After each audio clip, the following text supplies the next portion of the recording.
Study IQ IAS, अब तैयारी हुई अफोर्डेबल। क्या याद आता है कि कौन हमारे साथ खड़ा है? साथ का मतलब बिल्कुल क्लियर कट हमारे साथ हो, है कि नहीं? तो कुछ ऐसा ही बयान निकल कर आया है फ्रॉम यूएस साइड। आपने सबने सुना होगा कि recently mister Modi went to Russia. वो रशिया गए और प्रॉब्लम कहीं और हो रही है। तो कुछ ट्रायंगल तो भाई इसी को कहते हैं। जरा स्टेटमेंट देखिए क्या कह रहे हैं कि स्ट्रेटेजिक ऑटोनॉमी तब याद नहीं आती जब कॉन्फ्लिक्ट होता है। तो अल्टीमेटली इंडिकेशन क्या है? जब फर्दर इनके स्टेटमेंट को पढ़ते हैं यूएस एम्बेसडर इन इंडिया, तो उनका कहना है कि ठीक है, मतलब इंडिया का जो रिलेशन है यूएस के साथ वो वाइडर हुआ है, डीपर हुआ है, लेकिन इतना डीप मत समझ लेना कि आप फॉर ग्रांटेड लेने लगे।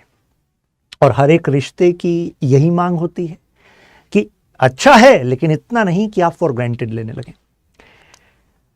अब इसी कड़ी में हमें इस पूरे टॉपिक को कैसे समझना है? तीन साइड्स हैं इसकी। पहला कि इंडिया यूएस रिलेशंस को ट्रैक डाउन करना है, फिर India Russia relations, and last में यूएस और रशिया का रिलेशन। अगर मैं कहूं कि क्या कभी ऐसा हो सकता है कि मिस्टर पुतिन सेज कि चलो यार नेटो, तुम मुझे अपना पार्ट बना लो बट मुझे बस इक्वल स्टेटस देना, तो ऐसा हो सकता है क्या?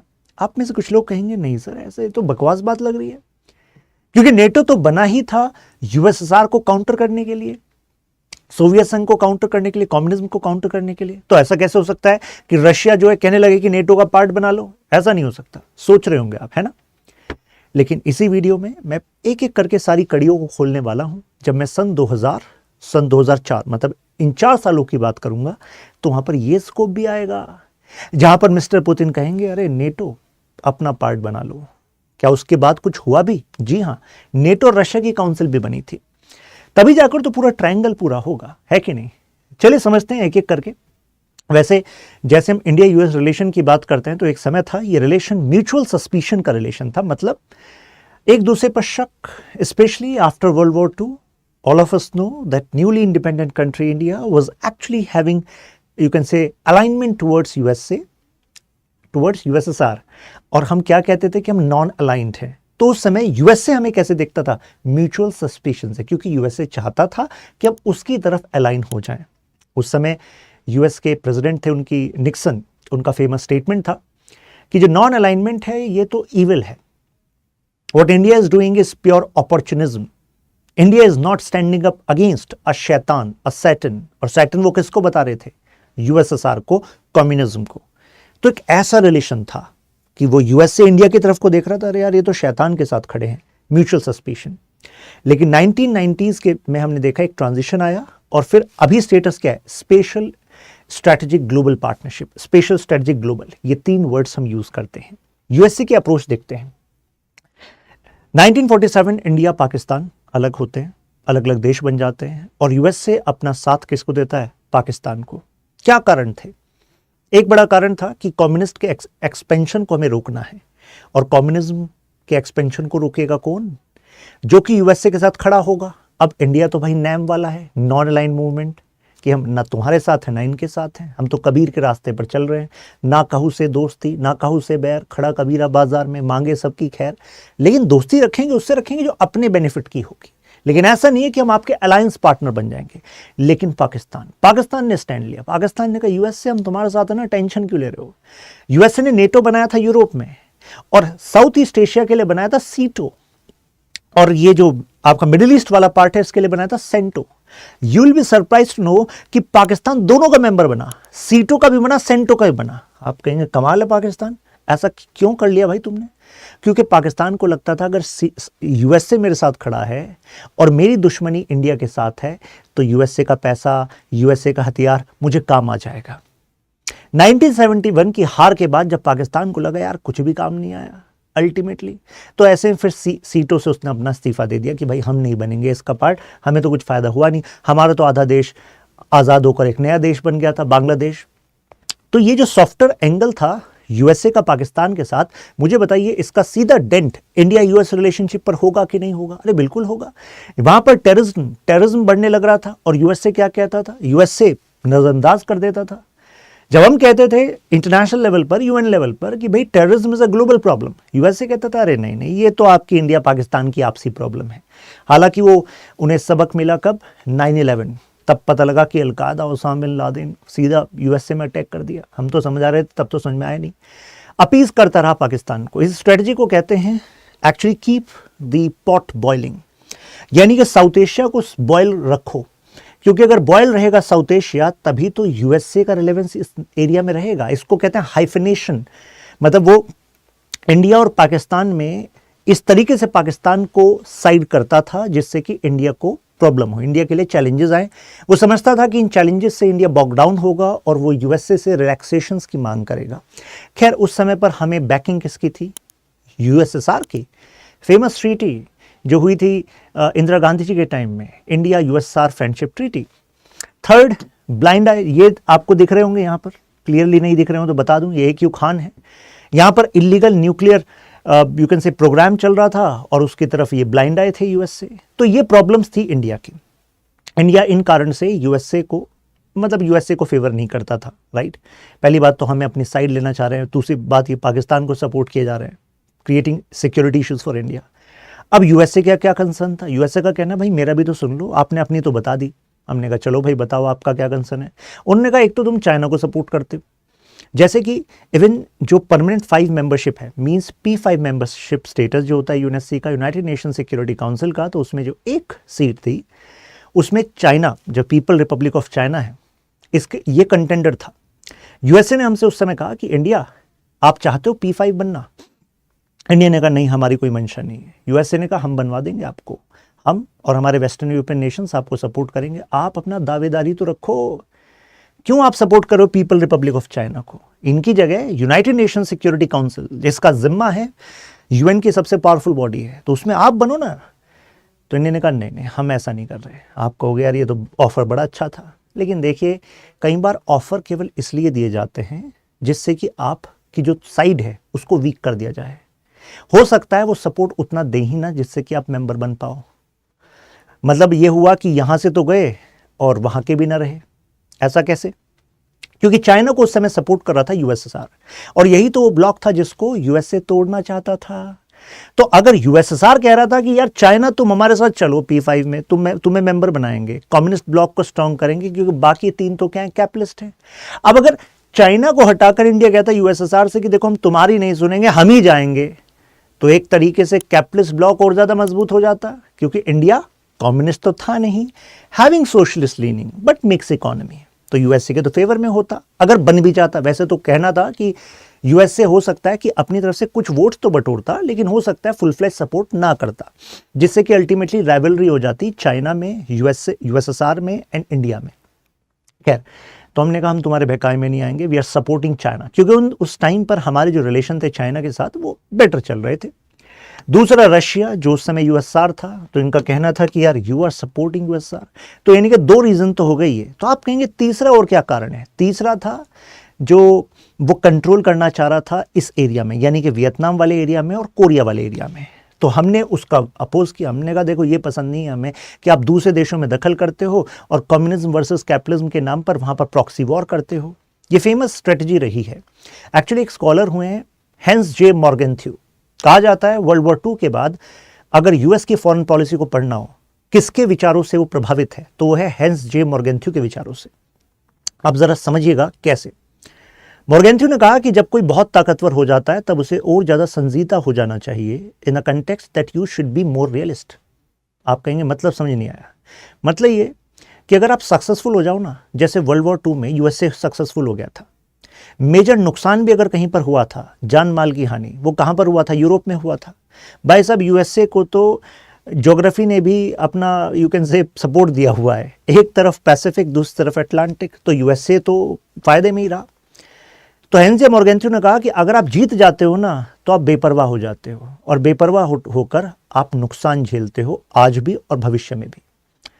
यूएसए को बेपरवाह नहीं होना चाहिए, यूएसए को आइडलिस्ट नहीं होना चाहिए, आदर्शवादी नहीं होना चाहिए। सक्सेसफुल होकर कई बार आप आदर्शवादी हो जाते हो, आपको रियलिस्ट होना चाहिए। मतलब उन्होंने कहा you have to set the table of the world according to you. Some challenges are brewing in different parts of the world, you can not say कि ये मेरे घर में थोड़ी ना है। भाई साहब तुम्हारे घर में जब आ जाएगा तब देखोगे क्या। उनका कहना था अगर वियतनाम, कोरिया, यहाँ पर कम्युनिस्ट सरकारें आ रही हैं तो ये आपके बेल रिंग हो जाने चाहिए कि इनको काउंटर करना पड़ेगा। यहां पर हमने एक मेजर चेंज देखा यूएसए की पॉलिसी में, from Monroe doctrine to Truman doctrine, M से टी की तरफ। यूएसए की फॉरेन पॉलिसी की बात कर रहा हूं। मुनरो डॉक्ट्रिन कह रही थी कि भाई अपने आप को मजबूत करो, आइसोलेशनिस्ट पावर बनो, अपने इकोनॉमिक, अपनी वेपन्स, अपनी वेपनरी, अपनी इंडस्ट्रीज, इनको फोकस करो, दुनिया के पछड़ों में मत पड़ो, दुनिया के कॉन्फ्लिक्ट तुम्हारे कॉन्फ्लिक्ट नहीं है। हैंस जे मॉर्गेंथ्यू का कहना था कि अगर दुनिया के कॉन्फ्लिक्ट में तुम नहीं पड़ोगे तो दुनिया तुम्हें ताकतवर मानेगी कैसे, और दुनिया अगर तुम्हें ताकतवर नहीं मानेगी तो दुनिया अपनी मार्केट का तुम्हें एक्सेस देगी कैसे, इंटरनेशनल ऑर्गेनाइजेशंस, इंटरनेशनल सिस्टम तुम्हारे हिसाब से चलेंगे कैसे। तो कहने का मतलब है दखल देना ज़रूरी होता है। तो ट्रूमैन डॉक्ट्रिन से दखल देना शुरू किया, ये इनकी स्ट्रेटजी थी। हमारा कहना था इंडिया का, यार ये दखल देना खराब है, तुम्हें क्या प्रॉब्लम हो रही है, वहां पर स्टेबिलिटी आ जाएगी, तुम क्यों उसमें वॉर में एंगेज हो रहे हो, तुम प्रॉक्सी वॉर कर रहे हो, एक तरीके से तुम अपने फेवर में चीज़ें करना चाहते हो, अपनी पपेट गवर्नमेंट्स वहाँ पर बनाना चाहते हो। तो यूएसए का कहना था यार इंडिया तुम ये बातें मत किया करो, दिस इज रॉन्ग। तो ये इनके कंसर्न थे। फोर फैक्टर्स जिसकी वजह से फिर दोनों में करीबी आए। अब देखिए समय बदलता है, रिश्ते बदलते हैं, रिश्तों का अगर कोई फंडामेंटल रूल है तो वो ये है कि बदल सकते हैं, राइट।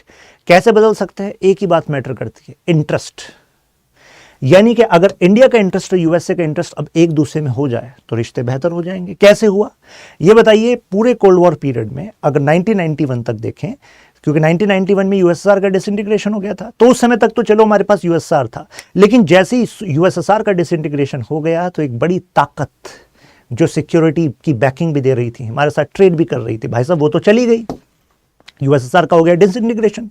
अब बना नया रशिया, लेकिन रशिया के रिलेशन तुम्हारे साथ कैसे रहेंगे इसकी फ्यूचर की कोई गारंटी है क्या? क्योंकि उस समय पर जो लीडर आए, मिस्टर येल्स्टीन, गोर्बाचेव गए, येल्स्टीन आए, येल्स्टीन खुद हैंडशेक कर रहे थे यूएसए के साथ। तो दुनिया ऐसी लग रही थी कि यूनिपोलर हो चुकी है, यूनिपोलर वर्ल्ड ऑर्डर लग रहा था। कहीं ऐसे भी स्कॉलर्स हुए, मतलब ये देखिए, मतलब दुनिया में मतलब परसेप्शन मैटर्स। एक स्कॉलर हुए फ्रांसिस फुकुयामा, उन्होंने तो यहां तक कह दिया कि जो इवेंट है ना, ये इवेंट है एंड ऑफ हिस्ट्री। आप कहेंगे ये कुछ ज़्यादा बड़ी बकवास लग रही है, एंड ऑफ हिस्ट्री। नहीं, बकवास नहीं है, ये बहुत ही famous concept, you can say phrase है, फ्रांसिस फुकुयामा। आप अलग से इसको सर्च भी कर सकते हैं, ज़्यादा पढ़ना हो, वैसे मैं पीएसआर ऑप्शन में पढ़ाता हूँ इन डिटेल। फ्रांसिस फुकुयामा ने कहा एंड ऑफ हिस्ट्री हो गई है जी। कहेंगे एंड ऑफ हिस्ट्री कैसे भाई, 1991 के बाद भी तो हिस्ट्री हुई है। एंड ऑफ हिस्ट्री का मतलब ये है कि इसके बाद इतिहास में इससे बेटर कोई मॉडल नहीं बनेगा, जो मॉडल आज जीत गया है। और जीतने वाला मॉडल कौन सा था? अरे कैपिटलिस्ट मॉडल, अरे यूएसए का मॉडल, जिसको हम लिबरल मॉडल भी कहते हैं। तो उनका कहना था कि अब दुनिया लिबरल ही बन जाएगी। एक तरीके से मान लीजिए कि दुनिया पर एक ही पेंट हो जाएगा, और पेंट किसका होगा? कैपिटलिज्म का। कितने लोगों को लगता है बात तो सही कह गए फ्रांसिस फुकुयामा, क्योंकि 1991 के बाद हमने देखा खुद जो कम्युनिस्ट देश थे, फॉर एग्जांपल चाइना, उन्होंने भी कैपिटलिज्म को ही गले लगा लिया, नाम के कम्युनिस्ट रह गए, वैसे तो इकोनॉमी तो कैपिटलिज्म वाली ही चल गई है कि नहीं। और जो जिन बातों का रोना मार्क्स रोते थे कि भाई मैं इस वजह से कम्युनिज्म चाहता हूं क्योंकि वर्कर्स का एक्सप्लॉयटेशन होता है, वर्कर्स को बिल्कुल मिनिमम वेजेस दी जाती हैं, 16-16 घंटे काम कराया जाता है, मतलब लेबर कैंप बना रखे थे। वो यूरोप की बात कर रहे थे। लेकिन आपको नहीं लगता कि अल्टीमेटली हुआ क्या? चाइना में भी क्या हुआ? चाइना में भी लेबर कैंप की तरह बनाकर एक्चुअली बहुत ही कम labour, you can say wages देकर एक्सप्लॉयटेशन ही हुआ, बस कम्युनिज्म के नाम पर एक्सप्लॉयटेशन हुआ। तो लेबल चेंज हो जाते हैं, लेकिन what matters is flow of money, and whoever is going to have money resources is going to be the ruling class. Ruling class का मतलब जरूरी नहीं है कि आप पावर में हो इन टर्म्स ऑफ कि भाई मेरे पास ये पोजीशन है। यहाँ पर पावर कौन है? कैपिटलिस्ट है। तो खैर ऐसा लग रहा था कि दुनिया अब ऐसा होने वाली है, और दुनिया वैसी हुई भी, कैपिटलिस्ट यही पावरफुल हो गए। ज़्यादातर देश अल्टीमेटली आप सबको पता है कि जो जीतता है लोग उसको कॉपी करते हैं। हारने वाले में लाख अच्छाइयाँ हों, लेकिन उसकी अच्छाइयों को अनदेखा कर दिया जाता है, और जीतने वाले की जो अच्छाइयाँ हैं वो तो मानी जाएंगी, भाई बुराइयाँ हैं उस पर पर्दे डाल दिया जाता है। कुछ ऐसा ही यहाँ पर हो रहा था। लेकिन अब बात है अच्छा है या बुरा है, ज़रूरी है। और अगर ज़रूरी है तो भाई साहब इंडिया के लिए भी तो ज़रूरी है। ट्रेड के लिए, सिक्योरिटी के लिए और इंटरनेशनल ऑर्गेनाइजेशन जैसे कि आईएमएफ, वर्ल्ड बैंक, इनमें किसका इन्फ्लुएंस है? यूएसए का इन्फ्लुएंस है। आईएमएफ, वर्ल्ड बैंक का हेडक्वार्टर कहाँ है? वॉशिंगटन डीसी में ही तो है ना। और इन्फ्लुएंस किसका रहा है? यूएसए का रहा है। तो अगर इन देशों, इन ऑर्गेनाइजेशन से इंडिया के फेवर में कुछ पॉलिसीज बनवानी है, लोन्स लेने हैं, रिलैक्सेशंस करानी है, तो उसमें यूएसए का इन्फ्लुएंस काम आता है कि नहीं आता? बिल्कुल आता है। तो एक तरीके से इस पॉइंट से आपको पता लगा कि यार मतलब कि यूएसए और इंडिया अब करीब आएंगे, क्योंकि ये एक प्रोमिनेंट रीजन है। दूसरा देखिए, आपने देखा होगा अपने घर में कि आपका कोई सिबलिंग है, जैसे कोई भाई या बहन है, और कई बार वो ऐसे एक्शन कर रहा है जिससे आपके मम्मी पापा नाराज हैं, ठीक है, होता है ऐसा। लेकिन ऐसा भी हो सकता है कई बार वही जो मम्मी पापा को नाराज कर रहा है वही फेवरेट भी बन सकता है। क्यों? क्योंकि वो अपना स्टैंड ले रहा है, और उसके स्टैंड से कई बार वो अपनी ताकत दर्शा रहा है, और ताकत दर्शा रहा है तो इस बार कई फैसले लेने में, जो घर के फैसले लेने हैं, तो उसमें आपके भाई बहन, उनसे पूछा जा रहा है, या पूछा जा रहा है कि भाई देखो उससे पूछ लेते हैं, वो नाराज़ ना हो जाए, क्योंकि उसने अपनी नाराज़गी दिखाई है। होता है कि नहीं होता है? कुछ ऐसा ही यहाँ पर है, क्योंकि इंडिया ने जो न्यूक्लियर टेस्ट किए, चाहे वो इंदिरा गांधी जी के टाइम में हो या फिर अटल बिहारी वाजपेयी जी के टाइम में, तो दिखा दिया इंडिया ने कि ultimately we are nuclear power. हमने आपकी नॉन प्रोलिफरेशन ट्रीटी पर साइन नहीं किया, हम नहीं मानते उसको एक ट्रीटी ऑफ पीस, हम तो अपनी सिक्योरिटी को मानेंगे। तो despite the fact that USA actually levelled sanctions against India, but USA की बात क्लियर हो गई कि भाई इंडिया के साथ तो डायलॉग रखना पड़ेगा मीनिंगफुल।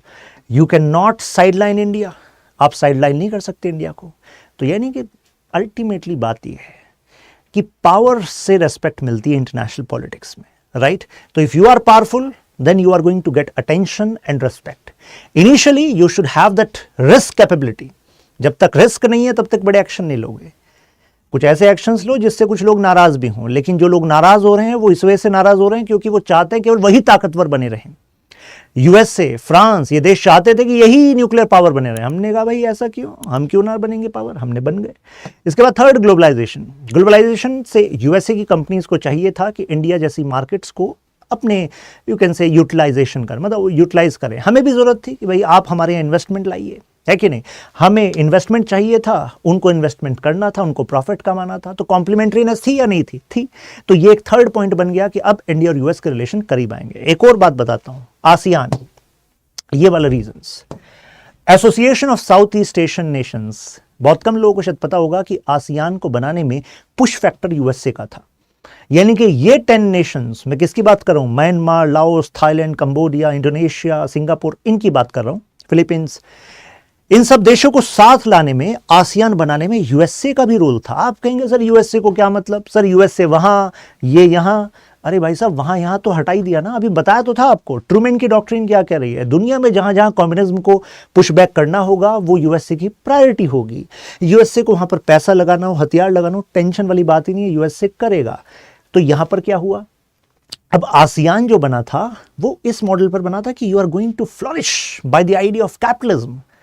तो भाई साहब, अगर ये आइडिया ऑफ कैपिटलिज्म से फ्लरिश कर रहे हैं, और इंडिया का टाइमिंग देखिए, 1990s में India is pushing for look east policy, जिसको आज हम क्या कहते हैं, एक्ट ईस्ट पॉलिसी।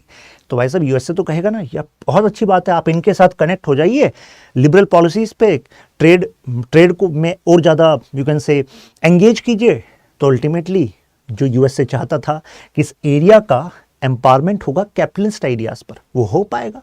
तो इस वजह से भी इंडिया इंपॉर्टेंट हो गया, क्योंकि इतना बड़ा land mass, so close to South East Asia, Indian Ocean, यहीं से ट्रेड होना है इस पूरे रीजन में, राइट? तो जाहिर सी बात है कि इस रीजन का करीबी एक इतना बड़ा एरिया बनेगा, बड़ी मार्केट है, एक पॉलिटिकल हेफ्ट रखेगा, तो यूएसए के फेवर में रहेगा। समझ लीजिए कि चेस बोर्ड है जियोपॉलिटिक्स। तो एक एक अगर पिलर आपके फेवर में आ रहा है तो उसको ले लेना होता है फेवर में। नेक्स्ट देखिए, अब क्यों हम करीब आ रहे हैं? चाइना ही तो सबसे बड़ा थ्रेट है यूएसए के लिए। मर्शाइमर हैं, एक फेमस स्कॉलर हैं, उनका कहना था कि यूएसए, तुम्हें मेन खतरा रशिया से है नहीं, तुम नेटो करके एक तरीके से अपना इन्फ्लुएंस बनाकर रखा हुआ है आपने यूरोप में। मतलब एक डेटा देता हूं आपको, you will be amazed to know, last 15 years में यूएसए ने 12 नए देशों की जिम्मेदारी ले ली है सिक्योरिटी की। और इसका मतलब एक काउंटर भी हम देखते हैं इन दी पब्लिक ऑफ यूएसए। आप इलेक्शंस में भी देखते हैं, एक मुद्दा उठता है कि यार why USA is paying so much in NATO, क्योंकि नेटो कंट्रीज जिसमें कि वेस्टर्न यूरोपियन नेशंस आते हैं, ईस्ट यूरोप के भी नेशंस को इन्होंने अपना पार्ट बना लिया है। तो डोनाल्ड ट्रंप भी कहते थे कि why we are giving so much money in NATO, लेकिन by giving so much money in NATO, they are actually buying influence in these areas. In the name of security cover, they are buying influence, right? तो अब ultimately focus किस पर रहता, वहां पर Russia पर। लेकिन मर्शामर का कहना था सबसे बड़ा चैलेंज तुम्हें चाइना है, क्योंकि चाइना सेकंड लार्जेस्ट इकोनॉमी है। रशियन, अब यहां पर यूएसए का कहना था सेकंड लार्जेस्ट इकोनॉमी तो बहुत आए और बहुत गए, लेकिन हम फर्स्ट बने रहे। आप कहेंगे ऐसा भी हुआ है? बिल्कुल हुआ है। There was a time when Germany was second largest economy and USA was first. USA first बना रहा, जर्मनी सेकंड से नीचे आ गया। कई लोग कह रहे थे शायद जर्मनी सेकंड फर्स्ट बन जाएगा, सेकंड से फर्स्ट नहीं पहुंच पाया। सेकंड जापान भी सेकंड लार्जेस्ट इकोनॉमी बन गया था और लग रहा था कि भाई फ्यूचर में फर्स्ट हो सकता है क्या ये, अगर यूएस में कुछ इंटरनल प्रॉब्लम हो जाए तो हो सकता है। लेकिन जापान ना तो सेकंड रह पाया और ना ही फर्स्ट बन पाया, डिक्लाइन हो गया इकोनॉमी का साइज, क्योंकि बड़ी ताकतें आ गई, मतलब बड़ी इकोनॉमीज आ गई, जैसे कि China for example, India, right. तो ऐसे में अगर चाइना सेकंड पर है तो मर्शामर का कहना था कि देखो तुम्हें लग रहा है कि शायद चाइना भी सेकंड से डिक्लाइन हो जाएगा, चाइना सेकंड से डिक्लाइन नहीं होगा। चाइना का राइज देखो, स्पीड देखो, वहां पर है एक तरीके से dictatorship, Chinese communist party, and this dictatorship is smart enough to focus on capitalism. इस डिक्टेटरशिप को पता है कि दुनिया कैपिटलिज्म से चल रही है और कैपिटलिज्म पर ये कंट्रोल रखना चाहती है, और वही ये कर रहे हैं।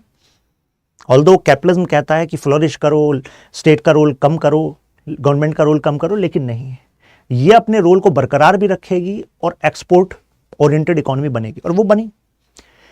तो चाइना को आप हल्के में नहीं ले सकते। China is going to be counter to your hegemony.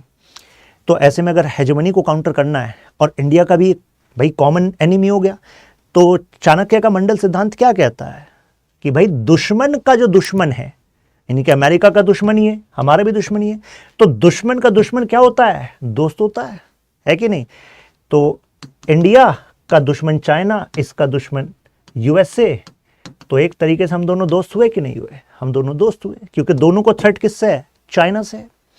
तो इस वजह से हम साथ आए, हमने क्वाड बनाया, हमने I2U2 बनाई। I2U2 क्यों? क्योंकि मिडिल ईस्ट वाले एरिया में भी चाइना अपने इन्फ्लुएंस को बढ़ाने लग रहा है। तो ऐसे में इंडिया, इजराइल, यूएसए, यूएई, इन चारों ने मिलकर क्या बना दी? I2U2।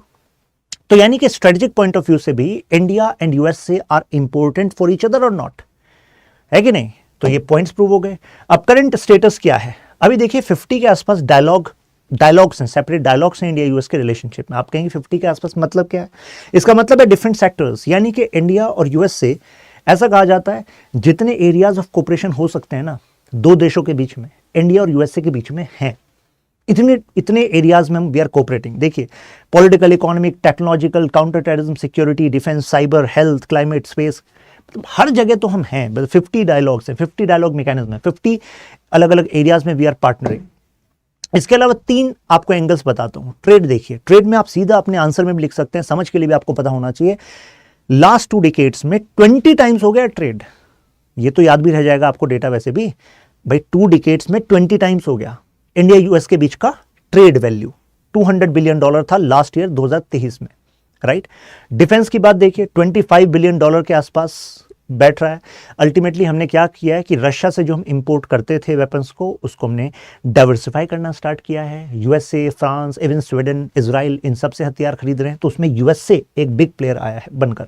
स्ट्रेटेजिक रिलेशंस भी, तो टी, D और S स्ट्रेटेजिक में, जैसे G20 में आईमेक का आह्वान हुआ था या नहीं हुआ था? अरे याद आ रहा है, India, Middle east, European economic corridor, यानी कि इंडिया से हम लेकर जाएंगे, मिडिल ईस्ट को कनेक्ट करते हुए सीधा यूरोप में कनेक्ट कर देंगे। कहा गया it is going to open new doors of prosperity for India, Middle East and Europe. ये मिस्टर बाइडेन का बयान था। हालांकि कुछ लोगों का षड्यंत्र कहिएगा इसको कि अभी मिडिल ईस्ट में इंस्टेबिलिटी है, ईरान, इजराइल, पैलेस्टाइन और हमास, ये सब फिर दोबारा इशू आ गया है, नहीं तो इस पर काम चलने ही वाला था। तो कुछ लोग नहीं चाहते कि ऐसी स्टेबिलिटी यहाँ पर आए, लेकिन आएगी तो ज़रूर, कभी ना कभी तो आएगी। इस पर काम जारी रहेगा, ठीक है। कुछ एरियाज़ में जहाँ कनेक्टिविटी नहीं होगी तो उसका कुछ अल्टरनेटिव ढूंढा जाएगा। इसके अलावा हमारी जिस G20 की चेयरमैनशिप इंडिया कर रहा था, उसी में ग्लोबल बायोफ्यूल अलायंस, इसका भी आह्वान हुआ था, उसको भी यूएसए ने सपोर्ट किया था। तो एक तरीके से 3 पॉइंट हैं जिस पर हमें क्लियर कट सपोर्ट मिलता है। आज के टाइम में मेजर रोड ब्लॉक्स क्या दिख रहे हैं? एक तो 6 मेजर प्रॉब्लम्स हैं। पहला WTO। अब इंडिया यूएस से कितनी बात कर लें कि we are together, global global strategic partnership, लेकिन जब WTO की बात आती है तो ऐसा लगता है कि दोनों एक दूसरे के दुश्मन बने हुए हैं। जैसे WTO में एक सब्सिडी, जैसे WTO में क्या होता है, पैक्ट्स हैं कुछ। पैक्ट्स का मतलब क्या होता है, समझौते। एग्जाम्पल देता हूं, तो WTO में एक समझौता है एग्रीमेंट ऑन एग्रीकल्चर, उसको AOA कहते हैं। तो एग्रीमेंट ऑन एग्रीकल्चर में भी ना टाइप ऑफ सब्सिडीज होती हैं, जैसे red box subsidy, green box subsidy, blue box subsidy, amber box subsidy. अब ये जो एम्बर बॉक्स सब्सिडी है, अब ये केवल नाम है सब्सिडीज के। इन सब्सिडीज में बेसिकली कृषि क्षेत्र में, एग्रीकल्चर के सेक्टर में आप क्या क्या सब्सिडी दे सकते हो, कितनी दे सकते हो, इसकी शर्तें लिखी हुई हैं। ठीक है, ये भी आप पढ़ते हैं, इकोनॉमी में पढ़ते हो, मैं PSR में पढ़ाता हूँ। तो एग्रीमेंट ऑन एग्रीकल्चर में एम्बर बॉक्स सब्सिडी कहती है कि भाई इंडिया, तुम अपने किसानों को फर्टिलाइजर पर, इरिगेशन पर ज्यादा सब्सिडी दे रहे हो। हमने कहा भाई कितनी ज्यादा दे रहे हैं, कहा तुम 10% से ज्यादा दे रहे हो। और देखो कितने महान देश हैं, हम केवल 5% देते हैं, USA का ऐसा कहना है। हमने कहा देखो ऐसा, ये कैलकुलेशन ना हमें मत सिखाओ। ठीक है, मैथ्स में हमारा बहुत अच्छा कॉन्ट्रीब्यूशन है, हिस्ट्री में, लेकिन जरा ये देखो कि इंडिया अगर मान लो 1000 रुपये, मैं एंगल दे एग्जाम्पल, मान लो 100 रुपये, तो इंडिया अगर टोटल 100 रुपये का एग्रीकल्चर प्रोडक्शन करता है, और भाई साहब आप कह रहे हो कि इंडिया 10% की लिमिट को क्रॉस कर रहा है, अपने किसानों को इससे ज़्यादा सब्सिडी दे रहा है, तो आपके अंदर दो सवाल मुझे लगता है आए होंगे। एक तो ये आया होगा कि यार 10%, 5% क्या मसला है ये। दूसरा ये आया होगा कि यार हम अपने किसानों को कितनी सब्सिडी दें, हमारी सरकार, हम अपने किसानों को कितनी हेल्प करें, उससे USA का क्या जाता है। अभी आपको दोनों चीज़ें पता लग जाएंगी। देखो 10% वो कह रहा है, देखो 10% का मतलब क्या हो गया, 10 रुपीज़, एग्जाम्पल के तौर पर बता रहा हूँ, हमने 10 रुपीज़ सपोर्ट किया। हमने कहा भाई US से तुम्हारा जो एग्रीकल्चर प्रोडक्शन है हमारे मुकाबले मान लो 10,000 रुपये है। भाई साहब तुमने 10,000 का 5% दिया है, तो तुम्हारी वैल्यू तो हमसे बहुत बड़ी है कि नहीं। तुम तो भाई साहब 500 रुपए के आसपास दे रहे हो, हम अगर 10 रुपए दे रहे हो, तुम तो 500 रुपए सब्सिडी दे रहे हो। इट इज वे हाई, है कि नहीं। तो तुम ये, हम 10 रुपए, तुम 500 रुपए, क्या कंपैरिजन है। और तुम्हारे यहाँ जो फार्मर है वो बड़ी कंपनीज हैं, कमर्शियल फार्मिंग हो रही है, हमारा जो फार्मर है मार्जिनलाइज्ड है, स्मॉल फार्मर है ज्यादातर, है कि नहीं। अब ये बात तो क्लियर हो गई आपको, मसला क्या है। अब बात ये USA का क्या जाता है। USA का कहना है कि देखो इंडिया में एक बड़ी जनसंख्या है जो आज भी डिपेंडेंट है एग्रीकल्चर पर, राइट। और अगर इतना बड़ा प्रोडक्शन सब्सिडाइज्ड होगा तो उसकी जो मार्केट में यू कैन से जो प्राइस होगा वो डिक्रीज हो सकता है बाय गवर्नमेंट सपोर्ट इन जो आपका इरिगेशन में सपोर्ट है, फर्टिलाइजर, यूरिया सस्ता कर देना, इलेक्ट्रिसिटी सब्सिडाइज कर देना, लोन सस्ते कर देना, एटसेट्रा। तो इससे होगा क्या, अल्टीमेटली जो फाइनल प्रोडक्ट आएगा इंटरनेशनल मार्केट में वो सस्ता आ सकता है। और अगर वो सस्ता आ गया तो उसी मार्केट में अगर US का प्रोडक्ट बिक सकता है, एग्रीकल्चर प्रोडक्ट, तो भाई साहब USA के प्रोडक्ट से ज़्यादा सब्सिडी क्योंकि इंडियंस को दी है, आपने इंडियन फार्मर्स को दी है, तो उसका प्रोडक्ट ज़्यादा सस्ता होगा। और सस्ता हो गया तो USA का नुकसान होगा कि नहीं होगा, नुकसान होगा, है ना। एंगल है। जैसे मैं एक एग्जांपल बता दूं, जैसे मान लो गन्ना है आपका, मतलब शुगर केन, अगर शुगर केन पर इतनी सब्सिडी दे दी, इतनी सब्सिडी दे दी, भाई किसान को फ़ायदा हो गया और अल्टीमेटली सरकार उसको बहुत सस्ते में मार्केट में उतार पा रही है इंटरनेशनल मार्केट में। अगर इंटरनेशनल मार्केट में इतने सस्ते में शुगर या शुगर केन आ रही है तो अल्टीमेटली जो sugar bowl of the world कहे जाते हैं देश, जैसे कि क्यूबा, भाई साहब उनको तो डर लगेगा, उनको लगेगा ये क्या चल रहा है भाई, मतलब कि मेरी शुगर तो महंगी होगी क्योंकि मैं तो इतनी सब्सिडी दे ही नहीं सकता अपने किसान को, आपने छूट दे दी। सब्सिडी का मतलब क्या है, economic help given by government, है कि नहीं। तो अब ये वाला, एक तो ये वाला पॉइंट हो गया WTO वाला, राइट। अब WTO में क्या हुआ है, फाइनली इसका अभी सोल्यूशन नहीं निकला। एक पीस क्लॉज हो गया था, बाली कॉन्फ्रेंस थी इंडोनेशिया में, तो उसमें पीस क्लॉज हो गया था। हम हर WTO कॉन्फ्रेंस में कहते हैं भाई इसका सोल्यूशन निकालो, एक ऐसा फॉर्मूला होना चाहिए कि there should be difference between developing nations and developed nations, right. और एक इंटरेस्टिंग बात है, G20 की मीटिंग में PM मोदी जी ने एक बात कही थी कि हमें स्टैंड लेना है उन देशों के लिए भी जिनके मेंबर G20 की मीटिंग में नहीं हैं, यानी कि वो डेवलपिंग नेशंस जो हैं वो स्ट्रगल कर रहे हैं इस टाइम पर, किस लिए, फूड सिक्योरिटी के लिए, एनर्जी सिक्योरिटी के लिए, due to the conflict which is going on, due to the kind of sanctions which are being levelled, right. Conflict में और इन सैंक्शंस में क्या उन अफ्रीकन, एशियन, डेवलपिंग नेशंस का या अंडर डेवलप्ड नेशंस का कोई हाथ है, नहीं, they are just an impact. तो देखिए यही प्रूव होता है इंटरनेशनल पॉलिटिक्स में, अगर आप कमजोर हो तो शोषण होगा। एक ही तरीका है, you have to be strong. तो India was taking stand for these developing nations in WTO as well as G20, right. ये है। दूसरा ह्यूमन राइट्स, ह्यूमन राइट्स के मुद्दे पर USA आ जाता है, जैसे कि USA का कहना है ये CAA को लेकर यूएसए का कहना है कि ह्यूमन राइट्स वायलेशन जैसे कश्मीर में, तो दिस इज लाइक प्रो पाक यू कैन से एजेंडा। अभी एक इंटरेस्टिंग बात है कि यूएसए इज नॉट मोनोलिथिक। आप कहेंगे मतलब यूएस का जो स्टेट डिपार्टमेंट है उसका रुझान एंटी इंडिया देखा गया कितनी बार, लेकिन यूएस का जो प्रेसिडेंट ऑफिस है, यूएस का जो पेंटागन है जहां पर डिपार्टमेंट ऑफ डिफेंस बैठता है, या फिर जो टेक्सार्स हैं यूएस के, टेक्सार्स का मतलब है जो टेक कंपनीज के मालिक हैं, टेक कंपनीज हैं, और जो इंडियन डायस्पोरा है ऑब्वियसली, ये 4 फैक्टर्स हैं यूएस में जो इंडिया के फेवर में रहते हैं। और जो उनका स्टेट डिपार्टमेंट है, स्टेट डिपार्टमेंट इज लाइक उनकी फॉरेन मिनिस्ट्री, वो एंटी इंडिया स्टांस रखती है, वो बार बार प्रो पाक approach, pro Canada, Khalistani approach ये शो करती है। देखिए खालिस्तान वाला पॉइंट, आप खुद बताइए, मतलब इंडिया के डिप्लोमेट्स को घेरा जाता है, डिप्लोमेट हमारी जो एम्बेसी है उस पर हमला हो जाता है, और जिन्होंने ऐसा किया उनके खिलाफ कोई एक्शन नहीं होता। They are doing this with impunity, no action has been taken in the name of freedom of speech and expression. If such things happen against USA in India, would USA tolerate this? क्या वो tolerate करेगा इसको? नहीं, right? तो ये अपने आप में डबल स्टैंडर्ड शो होते हैं, बार बार शो होता है कि ये प्रो पाकिस्तानी है और ये पाकिस्तान को स्टेटस देता है मेजर नॉन नेटो एलाय, तो पाकिस्तान को स्ट्रेटेजिकली इंपॉर्टेंट मानता है। आप सोचोगे सर पाकिस्तान कहां से स्ट्रेटेजिकली इंपॉर्टेंट हो गया, बिल्कुल है। कोई बताना चाहेगा क्यों? कई बार आपकी जो किस्मत है ना, आपकी ज्योग्राफी लिखती है पॉलिटिक्स में, इंटरनेशनल पॉलिटिक्स में। पाकिस्तान के ऊपर कौन है? अफगानिस्तान। पाकिस्तान के इस साइड कौन है? ईरान। और मुझे बताइए दोनों ही जगह से यूएसए को स्ट्रेटेजिक चैलेंज है कि नहीं? अरे अफगानिस्तान से भले यूएसए चला गया हो, जो तालिबान आया है वो तालिबान पनाह ना दे ऐसे आतंकवादी समूहों को जो यूएसए को अटैक कर दे डायरेक्ट, जैसे इससे पहले अलकायदा ने किया था इसी एरिया से। बाद में मिले यहां पर थे, जो ओसामा बिन लादेन ने मिला यहां पर था, लेकिन अल्टीमेटली अलकायदा ने अपना बैशन अफगानिस्तान में बना लिया था तालिबान की सरपरस्ती में, है ना। ऐसा ना हो तो इसकी वजह से इस टेरिटरी पर अगर अपना इन्फ्लुएंस रखना है तो पाकिस्तान की जरूरत पड़ती है। ईरान, आप सबको पता है ईरान 1979 के इस्लामिक रेवोल्यूशन के बाद से चैलेंज किसको करता रहा है? यूएसए को। तो उसके साथ ही बॉर्डर किसका कनेक्ट होता है? पाकिस्तान। तो पाकिस्तान तो उसकी तरह है कि तुम में खुद वो काबिलियत नहीं है, लेकिन बेटा तुम इस परिवार में पैदा हो गए, उस लोकेशन में पैदा हो गए, तो तुम्हारे तो किस्मत चमकेगी, टेंशन नहीं लो। यूएसए है तुम्हें पैसा देने के लिए, हथियार देने के लिए। प्रेजेंट सर्कमस्टेंसेस ये हैं, राइट।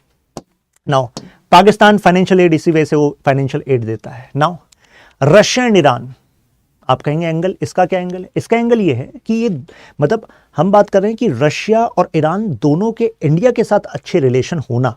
हालांकि ईरान के साथ पहले हमने स्टेप बैक किया था बीच में, लेकिन फिर से हम स्टेप अप कर रहे हैं due to importance of Chabahar, क्योंकि आईमेक जिसका वादा किया गया था G20 में वो तो फिलहाल बन नहीं पा रहा भाई। तो अल्टीमेटली छाबहार के थ्रू अफगानिस्तान, तुर्कमेनिस्तान, तजिकिस्तान के थ्रू होते हुए रशिया के साथ तो ट्रेड कर लें, सेंट्रल एशियन रीजन से रिसोर्सेज, यूरेनियम, ये भी तो इंपॉर्टेंट है। तो इस वजह से ईरान हमारे लिए इंपॉर्टेंट है, रशिया हमारे लिए इंपॉर्टेंट है, और यूएसए को लगता है बस यही गड़बड़ कर रहे हो तुम। ये यूएसए की पॉलिसी के लिए एक चैलेंज है, right. How India US relations are sabotaged. अब इसका ही मैं एग्जांपल दे रहा था आपको, जो रूलिंग पार्टी है अभी, यानी कि डेमोक्रेट्स, मिस्टर बाइडेन, अभी चुनाव है, चुनाव के बाद देखते हैं क्या होता है। लेकिन अल्टीमेटली यहाँ पर इनकी मीडिया, इनके कुछ ब्यूरोक्रेट्स जो हैं वो एंटी इंडिया स्टैंड लेते हुए देखे गए हैं। जैसे कि आपने सुना होगा वो खालिस्तान वाला इशू जो अभी आपको मैंने रेफरेंस में दिया था, प्लस हमारे देश के एक मतलब यूटी कम स्टेट दिल्ली, उसके सीएम को अगर एनफोर्समेंट डायरेक्टरेट गिरफ्तार कर रही है, तो भाई साहब ये तो देश का अंदर का मामला है। हाँ, देश की एजेंसी, देश का कानून, उसके थ्रू ऐसा हुआ है, कुछ गलत हुआ है तो कोर्ट देखेगी। लेकिन इसमें यूएसए की स्टेटमेंट आ रही है फॉर अ पर्टिकुलर स्टेट। ये तो ऐसा ही है कि यूएसए की किसी एक स्टेट के गवर्नर ने कोई शिकायत करी फेडरल गवर्नमेंट के खिलाफ, तो हम उस पर्टिकुलर स्टेट के गवर्नर के सपोर्ट में स्टेटमेंट दे दें। तो यूएसए को कैसा लगेगा? गड़बड़ लगेगा कि नहीं लगेगा? क्योंकि उनका इंटरनल मैटर है। तो ये हो कैसे रहा है भाई? ऐसी तो चूक कैसे हो रही है? तो ऐसा लगता है कि जो उनका स्टेट का डिपार्टमेंट है उसके डीएनए में ही थोड़ा सा एंटी इंडिया स्टांस दिखता है। हालांकि इस वाली बात को आप आंसर में मत लिखना, क्योंकि आंसर में क्या करना होता है कि डिप्लोमेसी का रूल है। मतलब अगर आप यूपीएससी में आंसर लिख रहे हैं तो ultimately you need to be fine with the arguments. जो इससे पहले सारे आर्गुमेंट्स दिए वो एग्जैक्टली यूज आएंगे। ये वाला अपनी एक अंडरस्टैंडिंग है, राइट। तो समझने के लिए ज़रूरी है। अब ये देखिए, जैसे मैंने बताया कि प्रेसिडेंट ऑफिस, पेंटागन, टैक्सार्स, इंडियन डायस्पोरा, ये वो फैक्टर्स हैं जो प्रो इंडिया दिखते हैं। लेकिन स्टेट डिपार्टमेंट ऐसा है जो ट्रेड के मामले पर, ये मतलब ट्रेड के मामले पर, जैसे WTO के को लेकर वहां पर ये ब्रेक लगाता रहता है रिलेशनशिप में, राइट। क्योंकि मैंने कहा ना कि सबसे बड़ा हॉल्ट कहां दिखता है, WTO में दिखता है फॉर एग्जाम्पल, राइट। या ये खालिस्तानी वाला इशू, कनाडा इशू, तो इसमें दिखता है। तो यहां पर ये स्टेट डिपार्टमेंट इन्वॉल्व है। फिर आप में से कुछ लोग सोचेंगे सर ऐसा थोड़ा हो सकता है कि स्टेट डिपार्टमेंट जो है वो प्रेसिडेंट के अगेंस्ट चला जाए। प्रेसिडेंट के अगेंस्ट जाने की बात नहीं है। मैं एक आपको इंटरव्यू का एक्सर्प्ट शो कर रहा हूं। ये माइक बेंज हैं, ये इससे पहले स्टेट डिपार्टमेंट में भी काम करते थे, प्रेसिडेंट ऑफिस में भी काम करते थे। तो इनके एक रिसेंट इंटरव्यू में इन्होंने कहा कि there were some certain bureaucrats, come you can say bureaucrats थे, कुछ पॉलिटिशियंस थे स्टेट डिपार्टमेंट में जो एंगेज थे, चाहे प्रेसिडेंट ऑफिस का जो भी रुख हो, लेकिन वो अपनी कैपेसिटी में जो भी एंटी इंडिया कर सकते थे वो कर रहे थे। ऐसा इनका ऑब्जर्वेशन है। इनका कहना है कि जैसे 2019 वाली जो चुनाव थे हमारे देश के, उसमें उनको लग रहा था कि कहीं जो सोशल मीडिया है, मिस इन्फॉर्मेशन है, उसका इस्तेमाल करके शायद जो उस समय की जो सरकार बनी, यानी कि बीजेपी की सरकार बनी, उसमें इसका एक बहुत बड़ा रोल था। अब आप कहेंगे इससे हमारे इंटरनेशनल रिलेशंस का क्या मतलब, इंडिया यूएस रिलेशंस का क्या मतलब? इसको ऐसे समझिए। देखिए, अगर इंडिया में कोई एक लीडर बहुत ज़्यादा पावरफुल बन रहा है, उसी को कंसिस्टेंटली उनको मैंडेट बढ़ता जा रहा है, तो आपको नहीं लगता यूएसए को लगेगा कि यार ऑलरेडी इनके रिलेशंस अच्छे हैं किसके साथ? रशिया के साथ। रशिया में क्या है? एक तरीके से डिक्टेटरशिप है, राइट। पुतिन का ही राज है, कंटिन्यूसली वही चलते जा रहे हैं, राइट।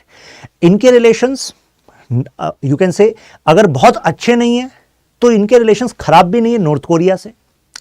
इनके रिलेशंस ईरान के साथ भी अच्छे हैं। अब ये वो देश हैं जो एक्चुअली एक्सिस ऑफ रेजिस्टेंस का पार्ट है अगेंस्ट वेस्ट।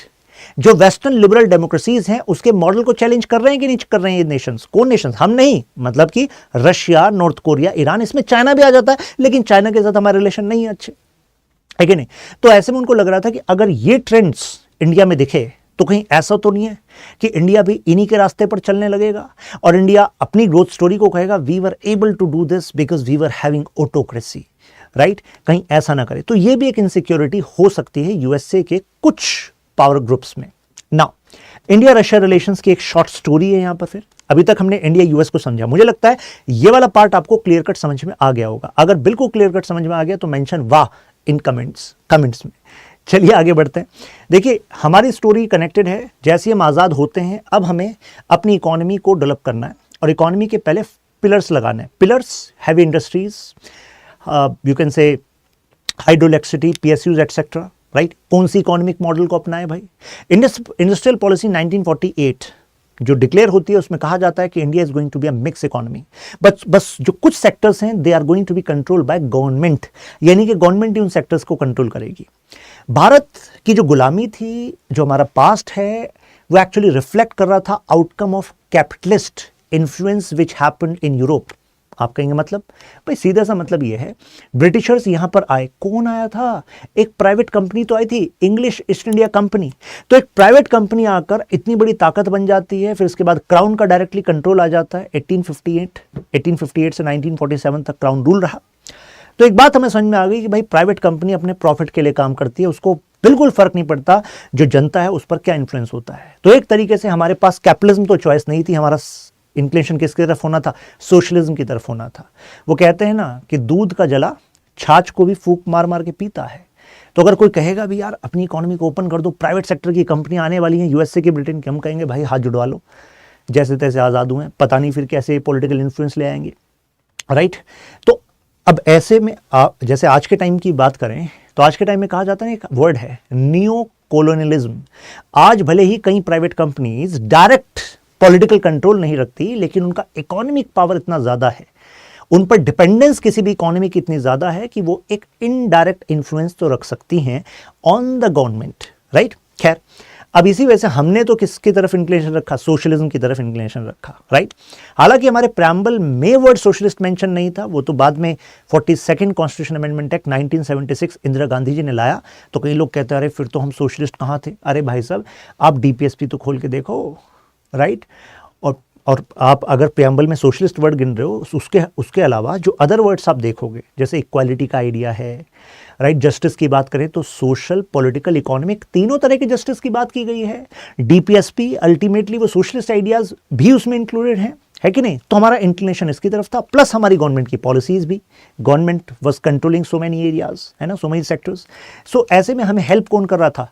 यूएसएसआर हमें हेल्प कर रहा था। हालांकि हम नॉन अलाइनमेंट पॉलिसी से चल रहे थे। इसका मतलब ये होता है कि हम खुद तय करेंगे हमारे देश के लिए अच्छा क्या है। हम किसी एक अलायंस का पार्ट नहीं बनेंगे, एक मिलिट्री ग्रुप का पार्ट नहीं बनेंगे, मिलिट्री अलायंस का पार्ट नहीं बनेंगे। तो एक तरीके से ये कोल्ड वॉर में हमारा रिलेशन चल रहा था। कोल्ड वॉर की जो ये दोस्ती थी कुछ काम आई कि नहीं? अरे भाई साहब बिल्कुल काम आई। ये देखो, चाहे आइडियाज़ की बात हो, सोशलिस्ट आइडियाज़, डिफेंस की बात हो, ट्रेड की बात हो, सब जगह काम आई। और उसके बाद जो इंदिरा गांधी जी के टाइम में हमने फ्रेंडशिप ट्रीटी की थी यूएसएसआर के साथ कि देखो अगर हम पर बात आई तो आप हमारे साथ खड़े रहना, तो अल्टीमेटली वो काम आई हमें। ये देखिए 1971 का लिबरेशन ऑफ बांग्लादेश वॉर, उस समय पर इंडिया पर करा गया पिंसर अटैक हो नहीं पाया, कोशिश थी। इस तरफ से यूएस से अपनी 7th फ्लीट को लेकर आ रहा था, किसके सपोर्ट में? पाकिस्तान के सपोर्ट में, जिससे कि इंडिया पर प्रेशराइज किया जा सके कि India go back from this area, this is Pakistan. हमने कहा बहुत देर हो चुकी है, अब ये बांग्लादेश बन चुका है। इन्होंने कहा नहीं देर नहीं, हम आने लग रहे हैं। तो हमने कहा वो भी तो देखो तुम्हारे साइड में कौन आ रहा है, यूएसएसआर। तो यूएसएसआर ने कहा कि हम आ गए हैं, अब वापस जाओगे या फिर कुछ आतिशबाजियाँ करी जाए? तो यूएसए ने कहा नहीं, आतिशबाजी की जरूरत नहीं, हम वापस चले जाते हैं। प्लस इन्होंने इंटरकॉम पे एक तरीके से बता दिया यूके को कि भाई आप भी वापस हो जाओ। यूके की जो समुद्री बेड़ा था, उसके जो शिप्स थे उससे कुछ पीछे थे, वो यहाँ से प्रेशराइज करना चाह रहे थे, लेकिन वापस। यही यूके, देख रहे हैं, यही यूके जो कॉमनवेल्थ मेंबर बताता था इंडिया को कि भाई आप कॉमनवेल्थ मेंबर हो, हम आपके साथ हैं। लेकिन देखो भाई अल्टीमेटली इंटरनेशनल पॉलिटिक्स में ना स्ट्रेटेजिक इंटरेस्ट मैटर करते हैं। खैर ये वापस गए फाइनली, ये तो रिकॉर्ड टाइम में जीत हो ही गई थी इंडिया की। तो ऐसे में यूएसएसआर के साथ अलाइनमेंट हमें काम आया, क्योंकि इस एरिया का आज़ाद होना बहुत ज़रूरी था इंडिया की स्टेबिलिटी के लिए, है कि नहीं? नाउ मोदी पुतिन बोनहोमी, अब इस वाले फेज में चलते हैं इंडिया यूएस रिलेशन में, यानी कि 2014 ऑनवर्ड्स की बात चल रहा है। यहाँ पे एक फेमस विजिट हुई थी व्लादिवोस्टॉक। व्लादिवोस्टॉक एक्चुअली खास बात ये है, ये रशिया के ईस्ट में पड़ता है। और अगर मैं यहाँ पर इंडिया बना दूँ, ये चेन्नई से लेके व्लादिवोस्टॉक का एक रूट डेवलप करने की बात कही गई कि इनके बीच में हम ट्रेड को बढ़ाएंगे, इस पोर्ट का इस्तेमाल किया जाएगा। अब आप कहेंगे ठीक है, व्लादिवोस्टॉक से फ़र्क क्या पड़ता है? बहुत फ़र्क पड़ता है, एक एक चीज़ से फ़र्क पड़ता है। क्यों? क्योंकि ये जो एरिया है रशिया का, ये तो है समझ लीजिए कोल्ड जोन, ठीक है, मेजरली यहाँ फ्रोज़न है एरिया, तो एक तरीके से आप इसमें कुछ ज़्यादा एक्सेस नहीं कर पाते। ये वो एरिया है जहाँ पर पॉलिटिकल सेंटर्स हैं, इकोनॉमिक सेंटर्स हैं रशिया के। यहीं पे आपका मॉस्को है, Kremlin, head of the government, right? ये वो एरिया है। ये जो एरिया है इसको हम कहते हैं far east part of Russia. Russia इसको डेवलप करने पर लगा हुआ है। रशिया चाहता है कि इंडिया आप एक मेजर पार्टनर बन जाओ। इंडिया यहाँ पर एक्सप्लोरेशन भी कर रहा है। जैसे आपकी जो कंपनी है हमारी ओएनजीसी विदेश लिमिटेड, उसने कॉन्ट्रैक्ट भी लिए हुए इस एरिया में। तो रशिया चाहता है कि you should come and invest more in this area, ज़्यादा बेटर ट्रेड होगा, एंगेजमेंट होगा, बेटर होगा। ठीक है, हमने कहा बिल्कुल करेंगे। इसके अलावा एनर्जी, डिफेंस ट्रेड, उसमें हम फर्दर पुश करेंगे। 20th एंड अब ये थी वो एनुअल समिट जिसमें अभी मोदी जी गए थे। और इसने इस मोदी जी की समिट का इंडिकेशन क्या था? एससीओ में तो नहीं गए, यहाँ पर गए हैं, इंडिकेशन बहुत बड़ा था। मतलब पॉइंट नंबर 1, चाइना को भी बताना था कि ultimately you are thinking that there lot of narratives in international media which were saying that it seems like India is breaking off from the axis, और यू कैन से जो orbit of Russia. तो India ने कहा देखो सबसे पहली बात तो ऐसा कोई ऑर्बिट है नहीं रशिया का जिसमें इंडिया घूमता हो। ठीक है, तो अपनी लाइनें आपको मुबारक। India believes in strategic autonomy. कुछ ऐसे पॉइंट्स हैं जिसके लिए रशिया हमारे लिए इंपॉर्टेंट है, कुछ ऐसे पॉइंट्स हैं जिसके लिए यूएस से इंपॉर्टेंट है। ठीक है, और ड्यूरिंग दिस होल वॉर, मतलब यूक्रेन वॉर जो चल रहा है, उसमें हमारी एनर्जी सप्लाईज के लिए हमने रशिया के साथ पार्टनरशिप बनाकर रखी। और रही बात डिफेंस की, डिफेंस के लिए भी अभी भी हमारा रिलायबल पार्टनर रशिया है, राइट? तो उसमें कोई डाउट नहीं है। आपको कोई डाउट ना रहे तो ये हमारी मीटिंग भी हो गई। चाइना को जो लग रहा था कि देखो रशिया के साथ हमने रशिया साउथ अफ्रीका चाइना ने एक अलग से नेवल एक्सरसाइज कर ली है, इंडिया को पता लग जाएगा कि देखो इंडिया, तुम इंडियन ओशन में अपने आप लीडर बनते हो ना, देखो तुम्हारा पार्टनर रशिया वो तो हमारे साथ एक्सरसाइज कर रहा है। दूसरा श्रीलंका का हम्बन टोटा पोर्ट जो चाइना ने लीज पे ले लिया है, वहाँ पर अभी कुछ टाइम पहले देखा गया कि एक रशियन नेवल शिप वहाँ पर था।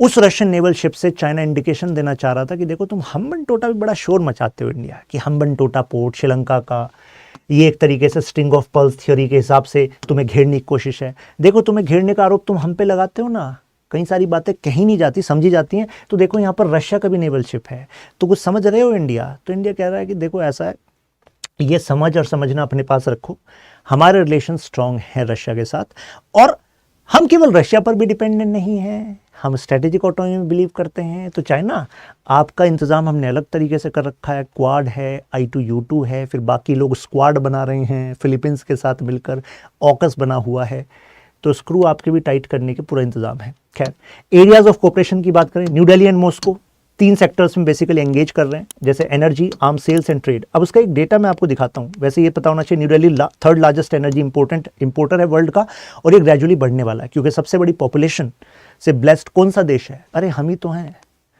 ये देखिए, अब कुछ टाइम से हमने देखा है कि जो हमने इंपोर्ट है ऑफ वेपन्स रशिया से थोड़ा डिक्रीज किया है, क्योंकि हम चाहते थे कि 2 चीज़ों पर फोकस करें। एक होता है इंपोर्ट का सब्स्टिट्यूशन, और दूसरा होता है इंडिजिनाइजेशन। 2 पॉइंट से इसको चिपका देना है आपको जब भी आप डिफेंस की बात करें। आप कहेंगे मतलब क्या है? इंपोर्ट सब्स्टिट्यूशन का मतलब है, ठीक है यार, रशिया आपसे हम खरीदते हैं, लेकिन अगर कोई हमें better you can say bid मिल रही है किसी और देश से, हम उससे भी लेंगे, जैसे कि इजराइल से। आप कहेंगे ऐसा क्यों? ऐसा इस वजह से क्योंकि अगर रशिया और चाइना का वॉर हो जाए तो रशिया के लिए चाइना बहुत ज़्यादा ज़रूरी है इकोनॉमिकली सस्टेन करने के लिए अपने आप को, क्योंकि बाकी उन्होंने सैंक्शन लगा रखे हैं, है कि नहीं? और रशिया से उस समय हम कहने लग जाएं कि रशिया चाइना के साथ युद्ध में लगे हुए हैं, हमें जरा वो वेपन्स की सप्लाई के लिए आपसे कहा था ना, वो वेपन्स की सप्लाई कर दो। तो रशिया उस समय हो सकता है कहेगा कि थोड़ी देरी लग रही है, बनाने लग रहा है, मिलेगा आपको, बिल्कुल मिलेगा। भाई साहब, ऐसी देरी हो गई और हम जंग में हैं, तो जंग के बीच में देरी नहीं सह सकते हम। तो ऐसे में हमें किस पे रिलाय होना होगा? हमें अदर को भी साथ में लेना होगा, जैसे इजराइल है, यूएसए है, इवन साब कॉरपोरेशन, स्वीडन तक हमें हथियार बेचने की बात कर रहा है। तो एक तरीके से ये इंपोर्ट सब्स्टिट्यूशन होता है, स्ट्रेटजी में क्लियर कट होता है ना, मतलब ज़रूरी है भाई ये तो। नेक्स्ट है आपका इंडिजनाइजेशन। इंडिजनाइजेशन का मतलब है कि हम डिफेंस प्रोडक्शन को बढ़ाना चाहते हैं। कोई आप में से मुझे बताएगा कमेंट्स में कि इंडिया का अभी डिफेंस सेक्टर का एफडीआई क्या है, एफडीआई पॉलिसी क्या है, फॉरेन डायरेक्ट इन्वेस्टमेंट इंडिया की पॉलिसी क्या है? बताएगा कोई? अगर मैं कह दूं कि इंडिया ने अप्रूवल रूट में 100% एफडीआई इन डिफेंस कर दिया है, बताइए स्टेटमेंट इज ट्रू और फॉल्स कमेंट्स में। 100% एफडीआई का मतलब समझते हैं? इसका मतलब है कि भाई साहब कोई कंपनी, फॉरेन कंपनी अगर इंडिया में डिफेंस सेक्टर में मैन्युफैक्चरिंग करने आ रही है तो 100% ओनरशिप अपनी रख सकती है और इंडिया में काम कर सकती है। तो क्या ऐसा पॉसिबल है? कमेंट्स में बताइएगा, बड़ा इंटरेस्टिंग है ये, क्योंकि जब मैं क्लास में इसको कुछ ट्रैप बनाकर क्वेश्चन बनाता हूं तो कई बच्चे कहते हैं नहीं सर ये दिल गवाही नहीं दे रहा, ऐसा नहीं हो सकता सर। मैं पूछता हूं भाई क्यों नहीं हो सकता? सर ऐसा कैसे हो सकता है? 100% एफडीआई का मतलब होता है फॉरेन डायरेक्ट इन्वेस्टमेंट, 100% ओनरशिप एक फॉरेन कंपनी ले ले और यहां पर प्रोडक्शन करे डिफेंस सेक्टर में और 100% ओनरशिप उसके पास रहे, तो विश्वास नहीं होता। मैंने क्या कहा? 100% FDI in approval route, automatic route नहीं कहा, 2 ही रूट होते हैं एफडीआई के। अप्रूवल रूट का मतलब मिनिस्ट्री से अप्रूवल, ठीक है। ऑटोमेटिक रूट का मतलब होता है आप ले आइए, आरबीआई को इंटीमेट कर दीजिए, है ना। खैर वो इकोनॉमी में पढ़ते हैं हम। अब ये देखिए हमारी प्रॉब्लम क्या है कि देखो $57 बिलियन का 2023 में ट्रेड डेफिसिट था। ट्रेड डेफिसिट का मतलब होता है कि भाई हमने इंपोर्ट ज्यादा करा रशिया से, एक्सपोर्ट कम करा, और भाई जाहिर सी बात है होना ही होना था। क्यों? इसलिए होना था ना क्योंकि इतने सस्ते में हमने क्रूड ऑयल भी तो इंपोर्ट किया है कि नहीं। तो ट्रेड डेफिसिट है, लेकिन हमें अगर इसको बैलेंस करना है तो क्योंकि हम बैलेंस करना चाहते हैं, मैनेज करना चाहते हैं, मैनेज का तरीका एक ही है कि अपने रिलेशंस को डाइवर्सिफाई करो। जो ट्रांजैक्शनल रिलेशनशिप है buyer and seller of weapons and energy, केवल इससे काम नहीं चलेगा। वही तो इंडिया कर रहा है, फार ईस्ट में इन्वेस्टमेंट कर रहे हैं, राइट। प्लस अब रशिया की ज़रूरत को समझो। रशिया चाहता है कि जो उसकी इंडस्ट्रीज़ हैं, इंडस्ट्रीज़ के जो इनपुट प्रोडक्ट्स होते हैं, मशीनरी के कंपोनेंट्स एक्सेट्रा, कुछ केमिकल्स एक्सेट्रा, जिससे कि वो यूरोप से लेता था, तो इंडिया कह रहा है टेंशन मतलब हम मेक इन इंडिया पर फोकस कर रहे हैं, हम ऐसे प्रोडक्ट्स को बना रहे हैं। अब ऐसे प्रोडक्ट्स की सप्लाई इंडिया से रशिया की तरफ कराएंगे। तो रशिया कह रहा है कराओगे कैसे? हम कह रहे हैं 2 तरीके से कराएंगे। एक तो तरीका व्लादिवोस्तोक वाला, फार ईस्ट वाला, जो आप वहां पर डेवलप करना चाह रहे हो वहां पर मिल जाएगा। जो आपका ईस्टर्न वाला पार्ट है, ये वाला पार्ट है, इसके लिए तो भाई साहब हमें आईएनएसटीसी पर काम करना होगा, जिसके लिए छाबार पोर्ट इंपॉर्टेंट है। और छाबार, इसी वजह तो छाबार पे 10 साल की अभी एक्सटेंशन हुआ है डील का, क्योंकि छाबार अफगानिस्तान और फिर होते हुए सेंट पीटर्सबर्ग, सीधा यहाँ पर कनेक्ट करेंगे। तो दिमाग थोड़ा ओपन हो रहा है आपका, नहीं हो रहा कि दोनों तरफ कनेक्ट करने की स्ट्रेटजी है, यहाँ पर व्लादिवोस्टॉक से और यहाँ पर आइनस्टीसी से, right, via Iran Chabahar port. ये देखिए, ये वेस्टर्न मीडिया एक्चुअली, ये सिप्री एक थिंक टैंक है, मतलब अमंग द बेस्ट माना जाता है with respect to data regarding this purchases of weapons. तो इनका कहना है कि यार रशिया पर इंडिया की जो रिलायंस है, भरोसा है वेपन्स का, वो थोड़ा कम हो रहा है, राइट। जरा देखिए सन 2000, ये 2018, जो आपको ब्लू में दिख रहा है ना, ये ब्लू में ये रशिया है, और जो आपको ग्रीन में दिख रहा है ये आपका यूएसए है। तो मैं बस एक बात पूछना चाहता हूं सिप्री से, क्योंकि सिप्री ने डेटा दिया, फिर मीडिया ने ये अलग अलग स्टेटमेंट बना दी। आप पहली बात तो ये देखो कि अगर यहां सन 2000 में ये दिखा रहा है, ये जो डेटा है this is in million dollars, ठीक है, यूएस डॉलर्स। तो देखो अगर ये है तो 2012 में ये बढ़ा भी तो है, ये देखो 2013 में बढ़ा भी तो है, फिर उसके बाद डिक्रीज आया, फिर उसके बाद बढ़ा है, राइट। हो रहा है कि नहीं हो रहा है? वो इस वजह से कि भाई साहब अगर कोई डील यहां पर हुई होगी तो फिर यहां पर जाकर वो मैच्योर हुई, तब जाकर वो ट्रांजैक्शन हुआ, तो वहां पर पैसा गया। भाई वेपन्स हैं, आलू प्याज थोड़ी ना है कि ये घर में रोज लगने हैं, हर साल इतने की तो आलू प्याज, इतने की तो शुगर लगेगी। वेपन्स हैं, वेपन्स की डील का जो नेगोशिएशन है, it goes on for 10 years, 15 years, sometimes 20 years, 10-10, 15-15, 20-20 साल नेगोशिएशन चलता है डिफेंस डील्स पे। कहीं ऐसी डिफेंस डील्स होती हैं। तो अगर वहां से डिफेंस डील पे नेगोशिएशन था, यहां पर मेटलाइज हुआ, तो तब यहां पर ट्रांजैक्शन हाई दिखेगी कि नहीं दिखेगी? ऐसा नहीं कि हर साल भाई इतने का हथियार खरीदने, ओ हो इस साल तो कम खरीदे। अरे नेगोशिएशन चल रही है ना, राइट। और अगर आप इसका देख रहे हो तो जरा यूएसए का देखना। यूएसए में अगर यहां पर ये हाई था, मतलब करीब $1000 के आसपास, मिलियन डॉलर के आसपास दिख रहा है, फिर यहां पर देखना ग्रीन वाला पार्ट आपको नीचे दिखा है कि नहीं, 2016 में और नीचे, फिर 17 में आप, फिर 18 में देखो और नीचे। तो भाई साहब यूएसए वाले पे भी तो ध्यान दो, मतलब रशिया पे डिफेंस में केवल ध्यान है, इस पे भी तो ध्यान दो। बात जायज है कि नहीं है? जायज है कि नहीं? और आपको फेमस अभी डील पता होगा S-400, तो S-400 रशिया से हमने खरीदे, यूएसए बस सही नहीं यार, आप रशिया से मत खरीदो S-400। S-400 क्या है? अरे air defence missile system. USA बस सही कि आप थार्ड खरीदो हमसे।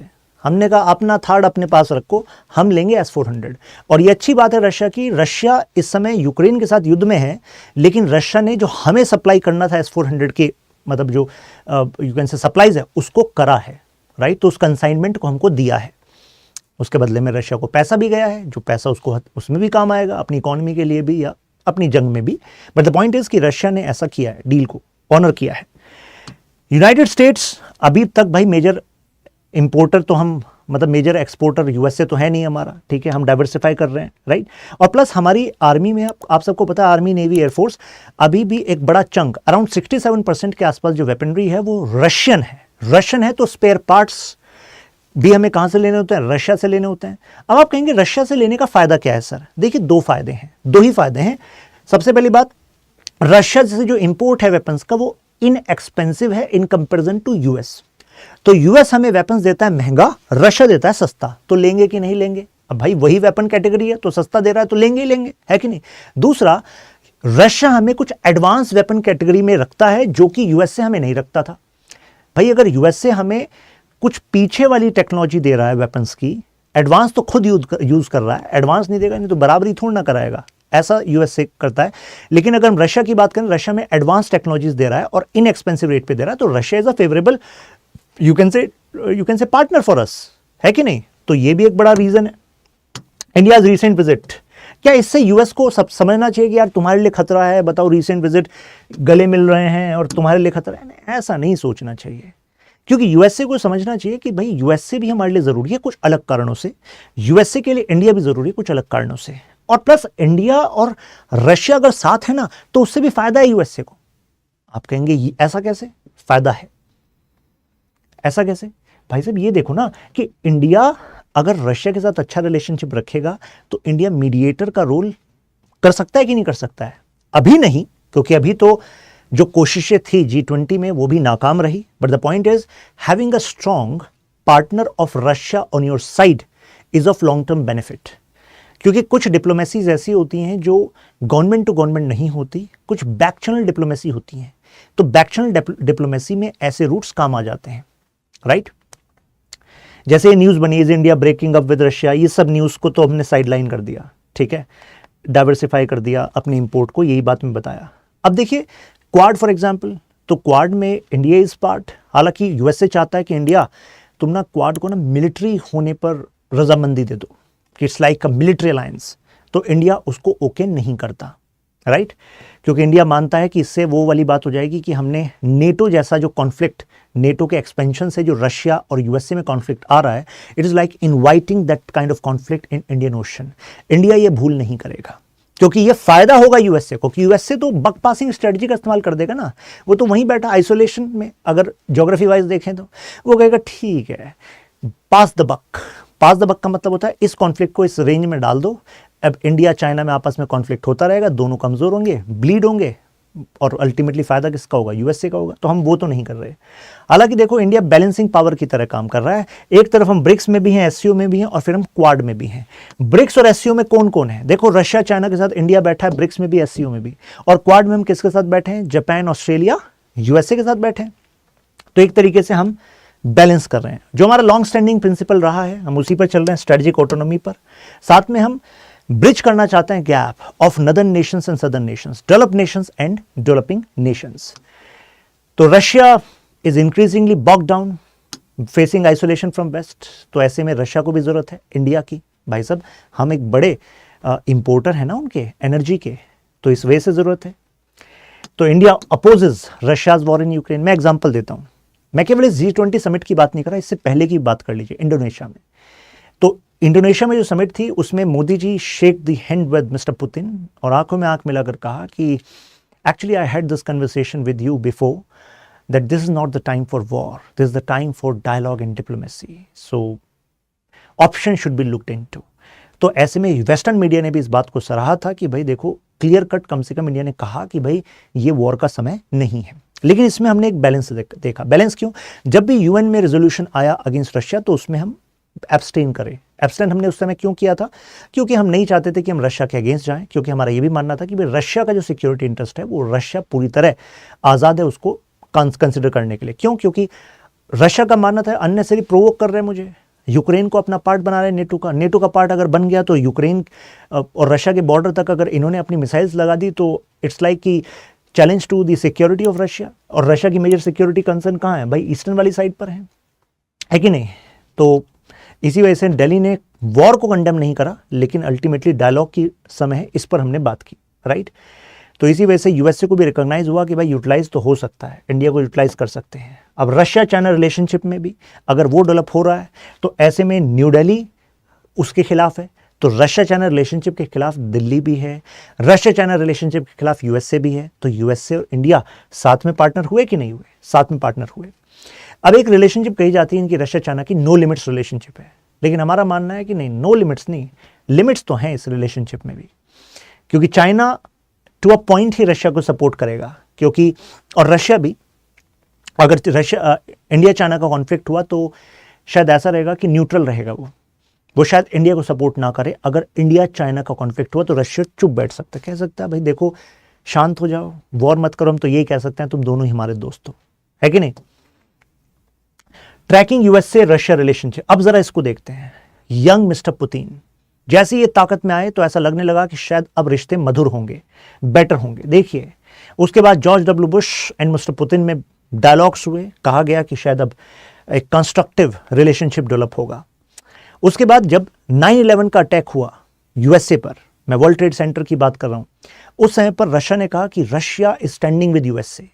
जब अफगानिस्तान में इन तालिबानियों से सत्ता को छीनना था, इनको हटाना था, इनको जवाब देना था कि अच्छा तुम्हारा अलकायदा यहां बैठा है, यहां से तुमने अटैक कराया है, तो उस समय रशिया ने भी अपना साथ दिया था। रशिया ने अपने आर्मी पर्सनल्स भी भेजे थे, क्योंकि रशिया का स्ट्रॉन्ग बैशन रहा है अफगानिस्तान के ऊपर वाला एरिया, यानी कि तजिकिस्तान, तुर्कमेनिस्तान, उज्बेकिस्तान, कजाकिस्तान। तो रशिया ने कहा हम बैठे हैं तजिकिस्तान में, आप आओ, हम यहां से तुम्हें सपोर्ट करेंगे। प्लस रशिया ने यह भी कहा कि अगर आप ह्यूमन एड सप्लाई के नाम पर, ह्यूमन एड की सप्लाई वैसे नाम की थी, उसके अंदर वो एक्चुअली वेपन सप्लाई करना चाहते थे अपनी फोर्सेस को जो यहाँ थी।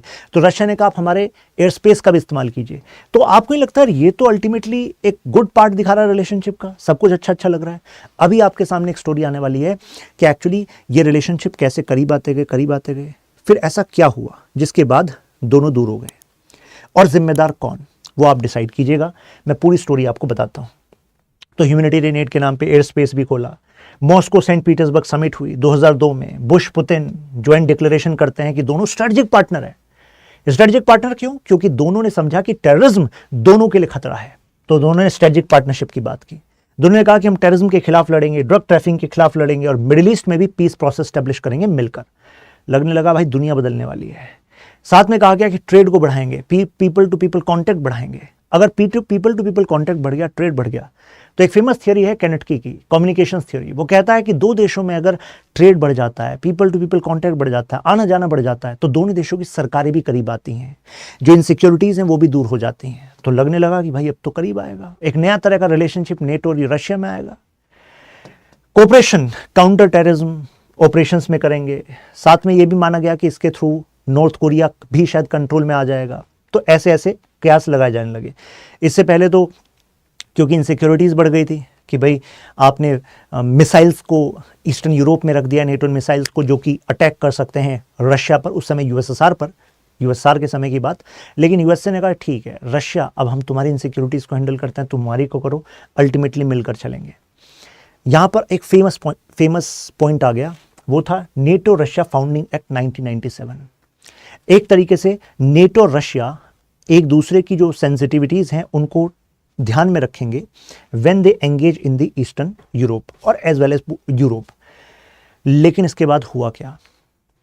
रशिया ने कहा कि देखो ये जो एरिया है, ये वाला एरिया, क्योंकि ये वाला एरिया आपका 1991 के बाद आपने देखा कि एक्सपेंशन किया इन्होंने इस एरिया में। ये एरिया वो है जो ट्रेडिशनली यूएसएसआर का पार्ट होता था, यूएसएसआर का इन्फ्लुएंस एरिया होता था, कि आप भले ही आपने इसको नेटो का पार्ट बना लिया जैसे 1994 वाले पीरियड्स के बाद, लेकिन आप देखो 1997, तो ये वाला वो पीरियड था जो 1997 से, ये वो देश हैं जो 1997 से पहले नेटो का पार्ट बने, ये वो देश हैं जो 1997 के बाद बने, ठीक है, सिंस 1997। और अब तो ये फिनलैंड भी बन गया, स्वीडन भी बन गया 2023 में, 2024 में, है ना। तो रशिया ने कहा भाई इन देशों में आप अपने जो वेपनरी है नेटो की वो स्टेशन नहीं करेंगे।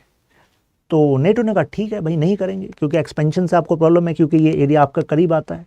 फिर आपने देखो फिनलैंड और स्वीडन इनको भी बना लिया।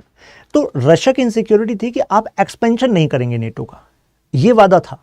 लेकिन एक्चुअली इन्होंने वादा, बेसिकली वादा खिलाफी वाली बात हुई कि इनकी इनसिक्योरिटी को देखा नहीं और एक्सपेंशन करते चले गए इन एरियाज में। बताओ लेटविया, लिथुआनिया, ये जो पार्ट थे, एस्टोनिया, लेटविया, ये रहे छोटे छोटे देश यहाँ पर, तो इन देशों को भी अपना पार्ट बना लिया। तो इनका कहना था भाई ये तो ट्रेडिशनली हमारे इन्फ्लुएंस में रहते थे, ये वाले पार्ट, राइट। तो एक तो इससे रशिया को झटका पहुंचा। इसके बाद इन्होंने नेटो रशिया फोरम्स भी बनाए कि हम आपस में कोऑर्डिनेशन करेंगे, राइट। नेटो रशिया रिलेशंस के लिए अलग से समिट करी थी, यही यहाँ पर जो मैंने आपको बताया founding act, NATO Russia council बनाई गई। लेकिन अब डिटेरियोरेट कैसे हुए? एक तो पार्ट ये है कि यूएसए का डिसीजन था एक्सपेंड करने का नेटो को, ये ओरिजिनल सिन था, सबसे मेन प्रॉब्लम ये थी, राइट। और यहां रुके नहीं, फिर 2008 में इन्होंने क्या कहा कि देखो यूक्रेन आप भी इसका पार्ट बन सकते हो, जॉर्जिया आप भी इसका पार्ट बन सकते हो। अब दोनों की लोकेशन देखिए, ये रहा यूक्रेन, ये रहा जॉर्जिया। रशिया, अब आप सबको पता होना चाहिए कि ये वाला जो रीजन है जॉर्जिया के ऊपर, ये पेन पॉइंट रहा है रशिया का। चेचेंस जो टेररिस्ट ग्रुप्स हैं, चेचेंस जो अपनी ऑटोनॉमी की बात करते हैं, मुस्लिम मेजोरिटी एरिया है यहाँ पर, तो उनका मानना है कि भाई हमारा अलग से देश होना चाहिए। तो उनको रशिया सब्जुगेट करता रहा है इंटीग्रिटी के लिए कि भाई पूरा देश एक ही रहेगा, अलग कोई नहीं होगा। तो एक्चुअली यहाँ के पास अगर जॉर्जिया है और जॉर्जिया और यूक्रेन को इन्होंने इन्वाइट कर दिया नेटो का पार्ट बनने का, तो एक तरीके से बड़ा झटका है कि नहीं है? बड़ा झटका है। पहले से ही रशिया परेशान था कि यार Bulgaria, Romania, Slovakia, Lithuania, Latvia, Estonia, आपने इन देशों को आपने नेटो में ले लिया। ये देश हमारे ट्रेडिशनल अलाय होते थे, हमारे इन्फ्लुएंस थे, हमारा जियोपॉलिटिकल हेफ्ट थे, ये अपने आप में हमारी एक सेंस ऑफ सिक्योरिटी थे। आपने इनमें नेटो फोर्सेस लगा दी और इनको ले लोगे, तो एक तरीके से आप रशिया को सारी तरफ से घेर लोगे। ये तो गलत है, this should not have been done. तो ये एक ओरिजिनल सिन था इनका, राइट। देखिए ये वाला पार्ट जो ना, ये सब इन्फ्लुएंस में था रशिया के। एक और बात बताता हूं इंटरेस्टिंग है, यहां पर देखिए ये जो एरिया है इसको हम कहते हैं central Asia, Kazakhstan, Uzbekistan, Turkmenistan, Kyrgyzstan, Tajikistan. अब यहां पर तुर्कमेनिस्तान कहता है भाई देखो मैं तो न्यूट्रल हूं, अब कजाकिस्तान, उज्बेकिस्तान, ये तजिकिस्तान फॉर एग्जांपल, यहां तक भी रशिया अपनी सिक्योरिटी की जिम्मेदारी देता रहा है तजिकिस्तान को, तुम्हें कोई प्रॉब्लम नहीं होगी। अफगानिस्तान में तालिबान की सरकार आ गई, तुम टेंशन मत लेना, हम तालिबान से बात करेंगे। इसी रास्ते से उसने अफगानिस्तान पर अपना इन्फ्लुएंस भी रखा था एक टाइम पर रशिया ने। तो अब जब दोनों के रिश्ते अच्छे चल रहे थे, मैं किस पीरियड की बात करूं, ये 2000 से 2004 वाला पीरियड, ये वाला पीरियड, तो रशिया ने यहां तक कह दिया क्योंकि अफगानिस्तान में टेररिस्ट हब बन रहे हैं, तो यूएसए, अगर आप अपनी फोर्सेस को सेंट्रल एशियन रीजन में लाना चाहते हो, जो कि हमारी सॉफ्ट बैली है, ये रशिया की सॉफ्ट बैली है, क्योंकि ट्रेडिशनली रशिया का पार्ट, मतलब रशिया ने इसको अपने अंडर रख लिया था। उनको लगता है हमारी सिक्योरिटी के लिए जरूरी है कि इस एरिया पर रशिया का कंट्रोल रहे, तो इस एरिया पर उन्होंने इन्वाइट कर लिया कि वो चाह रहे थे यूएसए कि अपने बेसिस को यहां पर बनाए, जिससे कि इस एरिया में, इसके नीचे जो अफगानिस्तान वाला एरिया है, यहां पर टेररिस्ट ग्रुप को पनपने ना दे। रशिया ने कहा ठीक है आ जाओ। रशिया ने सोचा था कि आप टेम्परेली आओगे और चले जाओगे, लेकिन उसके बाद गए नहीं, लंबे समय तक यहीं पर रहे। तो पॉइंट नंबर 1, नेटो का एक्सपेंशन किया। पॉइंट नंबर 2, तुम पर भरोसा किया कि तुम अपने बेस यहां पर बना लो रशियन इन्फ्लुएंस वाले एरिया में, लेकिन तुमने उसको कंटिन्यूस रखा, वहां से तुमने हटाया नहीं। पॉइंट नंबर 3, ये जो कैस्पियन एरिया है, ये जो कैस्पियन सी है, अब देखिए कैस्पियन सी है और ये आपका यूक्रेन के नीचे वाला पार्ट है ब्लैक सी, और इस तरफ से पूरा मेडिटेरियन सी। अब कैस्पियन सी कनेक्ट करता है सेंट्रल एशिया को, जो ये तुर्कमेनिस्तान वाला एरिया है, ये वाला एरिया, और ये रशिया के जस्ट नीचे वाला एरिया, ये रशिया हो गया उसके ऊपर। तो इस एरिया को रशिया के इन्फ्लुएंस वाला एरिया माना जाता था। यहां से अगर एनर्जी सप्लाईज होनी, क्योंकि यहां पर एनर्जी रिच रीजन है, राइट, जैसे अजरबैजान वाला रीजन, तो यहां से एनर्जी की सप्लाई होती थी, उसमें रशिया का बड़ा इन्फ्लुएंस रहता था। लेकिन यहां पर यूएसए की कंपनीज ने अपनी पाइपलाइन बनानी स्टार्ट कर दी, और टेंशन थी नहीं, क्योंकि अगर सिक्योरिटी कवर की बात करें तो यूएसए ने पहले से अपनी सिक्योरिटी कवर बना ली थी ग्लोबल वॉर अगेंस्ट टेररिज्म के नाम पर। तो ग्लोबल वॉर टेररिज्म के नाम पर निशाना अफगानिस्तान था, तालिबान था, लेकिन उसके पीछे अंदर खाने क्या चल रहा था, पैसा। यानी कि यहां पर पाइपलाइन स्टैब्लिश करके, और अल्टीमेटली जो ईयू है, मतलब इधर यूरोपियन यूनियन है, तो यूरोपियन यूनियन के देशों की एनर्जी सिक्योरिटी का इंतजाम यहां पर कर लिया कि रशिया पर डिपेंडेंस को ग्रेजुअली कम कर देते हैं। रशिया ने कहा यार मतलब ये क्या बात हुई, तुम मतलब अपनी डिपेंडेंस को कम करने के लिए इस एरिया में इन्फ्लुएंस में बना रहे हो, जिस एरिया को मैं अपना इन्फ्लुएंस एरिया समझता था, ये तो गलत है। तो ये पॉइंट नेक्स्ट हो गया, इस वजह से इनसिक्योरिटी बढ़ी। तो एक तरीके से जो रशिया का डोमिनेंस है इस रीजन में, वो ग्रेजुअली रिड्यूस हुआ। तो ये रशिया के लिए एक बड़ा चैलेंज बना। ये जो आप ग्रीन कलर में देख रहे हैं ना, ये सब वो वाले बेसिस हैं जो रशिया ने एग्री कर लिया था कि ठीक है भाई आप यहां पर बेसिस बना लो, लेकिन इसके बाद इन्होंने बेसिस हटाए नहीं यूएसए नेटो फोर्सेस ने। तो उसने कहा ये भी धोखा है। तो एक तरीके से इनका मानना था कि ये जो रीजन है, ये एनर्जी रिच रीजन है, हम इसमें इन्फ्लुएंस बनाकर रखेंगे सेंट्रल एशियन रीजन में। तो ये वाटरशेड, तो एक तरीके से ये कारण थे जिसकी वजह से रिश्ते खराब हो रहे थे। अब बताता हूं इसके बाद नेक्स्ट मोमेंट क्या हुआ। ये है बेस्लन अटैक। 2 ऐसे इंसिडेंट हुए, उसके बाद तो मिस्टर पुतिन ने कहा अब तो डिक्टेटर बनना पड़ेगा, अब और कोई रास्ता नहीं है। बेस्लन अटैक, तो बेस्लन एक्चुअली ये स्कूल है रशिया में, वहाँ पर टेररिस्ट आते हैं, चेचेंस टेररिस्ट आते हैं, और यहाँ पर बच्चों को और जितने भी लोग थे उस स्कूल में सबको मतलब एक तरीके से अपनी गिरफ्त में ले लेते हैं। अब इस रीजन में अब मतलब फाइनली रशियन फोर्सेस वहाँ पर आती हैं, एंगेज होती हैं, फाइनली 300 के आसपास लोग मर जाते हैं, उसमें 186 बच्चे थे। तो रशिया के लिए जो बेस्लन अटैक था वो ऐसा ही था जैसे कि यूएसए के लिए 9/11। ये 2001 में हुआ था, ये 2004 में हुआ था। वहां पर भी टेररिस्ट अटैक था, यहां पर भी टेररिस्ट अटैक था। तो आपको लगेगा कि यार जब वहां पर टेररिस्ट अटैक हुआ था यूएसए में, तो उस समय पुतिन ने कहा था कि अरे आप पर टेररिस्ट अटैक हुआ ना, हम आपके साथ हैं। लेकिन यहां पर क्या हुआ, यहां पर कहानी कुछ अलग थी, क्योंकि जिन्होंने टेररिस्ट अटैक किया था चेचेंस ने, पता लगा कि जिस चेचेन ग्रुप ने किया था उसके एक लीडर को पॉलिटिकल असाइलम कौन दे देता है, यूएसए। मतलब कि रशिया कह रहा है कि भाई इसका बदला मैं लेके रहूंगा, छोड़ूंगा नहीं। तो जिन ग्रुप्स ने किया, ये चेचन मैंने बताया था ना, ये चेचन रीजन, ये इस्लामिक फंडामेंटलिज्म, रेडिकलिज्म, टेररिस्ट इसके थ्रू लड़ते हैं, ये अपनी सॉवरेनिटी की बात करते हैं। तो इनका लीडर यूएसए में पनाह ले लेता है, पॉलिटिकल असाइलम, सुरक्षा यूएसए दे देता है। तो रशिया कह रहा है अब सर के ऊपर से पानी चला गया, अब बर्दाश्त नहीं होगा, राइट। असाइलम तुमने कैसे दिया? इससे पता लगता है कि तुम जो टेररिज्म का बात कर रहे थे वो ढोंग था तुम्हारा। तुम ग्लोबल वॉर अगेंस्ट टेररिज्म पर सीरियस थे ही नहीं। उसके नाम पर तुमने सेंट्रल एशिया में अपने एनर्जी रिच रीजन को कब्जाने की कोशिश करी, कैस्पियन से तुमने पाइपलाइन बनाई, तो मेन तुम्हारा वहां पैसा था। अगर तुम सिंसियर होते तो 186 बच्चे मारे गए, टोटल 300 रशियन सिविलियंस मारे गए, तो उस पर तुम्हें रशिया के साथ खड़ा होना चाहिए था इन्वेस्टिगेशन में, एक्शन में, जैसे कि हम तुम्हारे साथ खड़े हुए थे जब तुमने अपना बदला लिया था अफगानिस्तान में। बदला छोड़ो, तुम तो पनाह दे रहे हो। तो ये एक तरीके से अब तो बदलाव वाली बात थी। फिर उसके बाद 2004 वाला जो टाइम था, इसी में ऑरेंज रिवोल्यूशन होता है यूक्रेन में। ये ऑरेंज रिवोल्यूशन क्या था कि जो वहां पर प्रेसिडेंट थे यूक्रेन के, तो वो माना जाता था वो पुतिन को बैक करते हैं, पुतिन की तरफ इंक्लाइंड हैं। तो पब्लिक में एक रिवोल्ट स्टैब्लिश हो गया था। मिस्टर पुतिन का कहना है कि इसमें कई सारी जो सिविल सोसाइटी ऑर्गेनाइजेशंस, मीडिया जो फंडेड थी यूएसए द्वारा, उनका इस्तेमाल करके लोगों को भड़काया गया था। भड़काने के बाद फिर एक दोबारा फ्रेश इलेक्शन कराए गए। इतना भड़का दिया था माहौल यूक्रेन में। और उस फ्रेश इलेक्शन के बाद जो नया लीडर बना वो प्रो वेस्ट था, प्रो वेस्ट लीडर बन गया, क्योंकि जनता को भड़का दिया था ना, जनता ने वोट ही प्रो वेस्ट को दिया। तो पुतिन को समझ में आ गया कि यार ये प्रो वेस्टर्न कंट्रीज का तरीका है अपने तरीके से तख्ता पलट करके अपनी पपेट गवर्नमेंट्स बनाने का। तो पुतिन ने कहा कि अब मेरे पास कोई और तरीका नहीं है, अब मुझे क्या बनना पड़ेगा, डिक्टेटर, राइट। कुछ लोगों को याद आ रहा होगा वो वाला सॉन्ग, एक मूवी थी ना, नायक नहीं खलनायक हूं मैं, तो उसमें गाना है, तो उसमें कहता है कि मैं पहले ऐसा नहीं था, लेकिन हालात ऐसे थे कि मेरे पास अब कोई चॉइस नहीं थी, मुझे अपने देश को यूनाइटेड रखना था।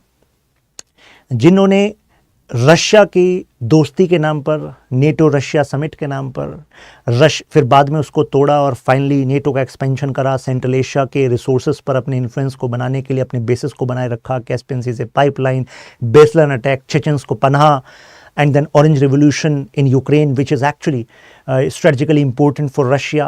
तो अब मेरे पास कोई चॉइस नहीं है, अब तो डिक्टेटर बनना पड़ेगा। और डिक्टेटर बन के इन्होंने क्यों डिक्टेटर बने, इन्होंने कहा कि सिविल सोसाइटी ऑर्गेनाइजेशंस का जैसा इस्तेमाल करके रिवोल्यूशन मतलब एक सिचुएशन बना दी गई थी, रिवोल्ट सिचुएशन बना दी गई थी यूक्रेन में, वैसी रशिया में नहीं होगी। तो ऐसे में सिविल सोसाइटी ऑर्गेनाइजेशंस पर क्रैकडाउन हुआ, जो प्रो वेस्ट थी। पता लगा जिनसे फंडिंग आ रही है, जिनको फंडिंग आ रही है वेस्ट से, उनका इलाज किया गया। कुल मिलाकर बात ये, काउंटर अमेरिका स्ट्रेटजी में पहले उन्होंने देखा कि रशिया पर उधार है आईएमएफ का, पेरिस क्लब का, तो इन सब देशों का उधार वापस किया मिस्टर पुतिन ने, आईएमएफ का उधार वापस किया कि अब इकोनॉमिकली तो ये मुझे इन्फ्लुएंस नहीं कर सकते। उसके बाद अब अल्टीमेटली अपनी जियोपॉलिटिकल इन्फ्लुएंस को बढ़ाने के लिए रशिया काम करता ही रहा। क्रीमिया को अपने अधीन किया, बहुत ही स्ट्रेटेजिक था 2014 में, कारण क्योंकि ऑलरेडी अगर यूक्रेन को ऑफर था कि नेटो का पार्ट बन जाओ, यूरोपियन यूनियन का पार्ट बन जाओ, तो अगर वो नेटो का पार्ट बन गया तो उसके बाद तो यूक्रेन के साथ लड़ना वो दिक्कत वाली बात हो जाएगी। तो एक तरीके से पुतिन ने यूज़ किया ऑफेंसिव रियलिज्म।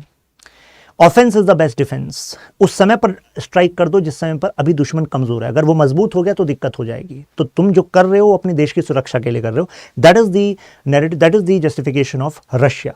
तो अब क्या दोनों के बीच में कुछ अप्रोचमेंट हो सकता है।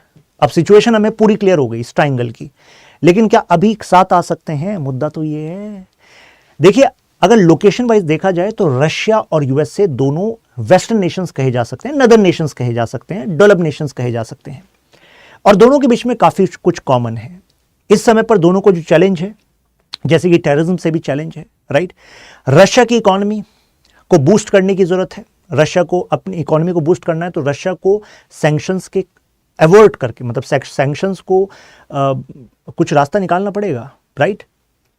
तो एक तरीके से जो इस्लामिक टेररिस्ट हैं उनका अटैक रशिया में भी हुआ, यूएसए में भी हुआ, अभी भी चैलेंज बीच बीच में आते रहते हैं। तो अगर दोनों साथ आ जाएं मतलब कॉमन इंटरेस्ट को देखते हुए, तो this can be a way, right.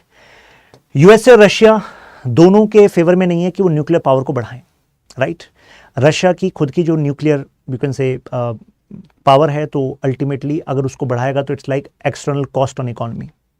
USA अगर अफोर्ड भी करे तो उस अफोर्ड से करने से फायदा क्या है, राइट। तो ये दोनों डिसआर्मामेंट के अप्रोच पर आ सकते हैं, दोनों काफ़ी पैसा बचा सकते हैं, दोनों इनसिक्योरिटी को कम कर सकते हैं। काफ़ी सारे जो कॉन्फ्लिक्ट दुनिया में होते हैं मिस कैलकुलेशन और मिस इंटरप्रिटेशन से होते हैं, तो वो कुछ कम हो जाएगी। रशिया की इकोनॉमी मैंने आपको बताया कि फंडामेंटली वीक है, राइट, इस सैंक्शंस की वजह से भी, प्लस रशिया अपनी इकोनॉमी को डाइवर्सिफाई नहीं कर पाया, केवल डिफेंस और एनर्जी के बलबूते नहीं चला जाता। अपनी इंडस्ट्रीज़ के जो इनपुट प्रोडक्ट्स हैं उसमें बहुत ज़्यादा डिपेंडेंस किस पर, यूरोप पर, चाहे वो इलेक्ट्रॉनिक्स हो, चाहे वो मशीन कंपोनेंट्स हो, तो उसको डाइवर्सिफाई करने की ज़रूरत है। तो ऐसे में USA and Russia can come together. अब आप कहेंगे यार इससे यूएसए को क्या फ़ायदा।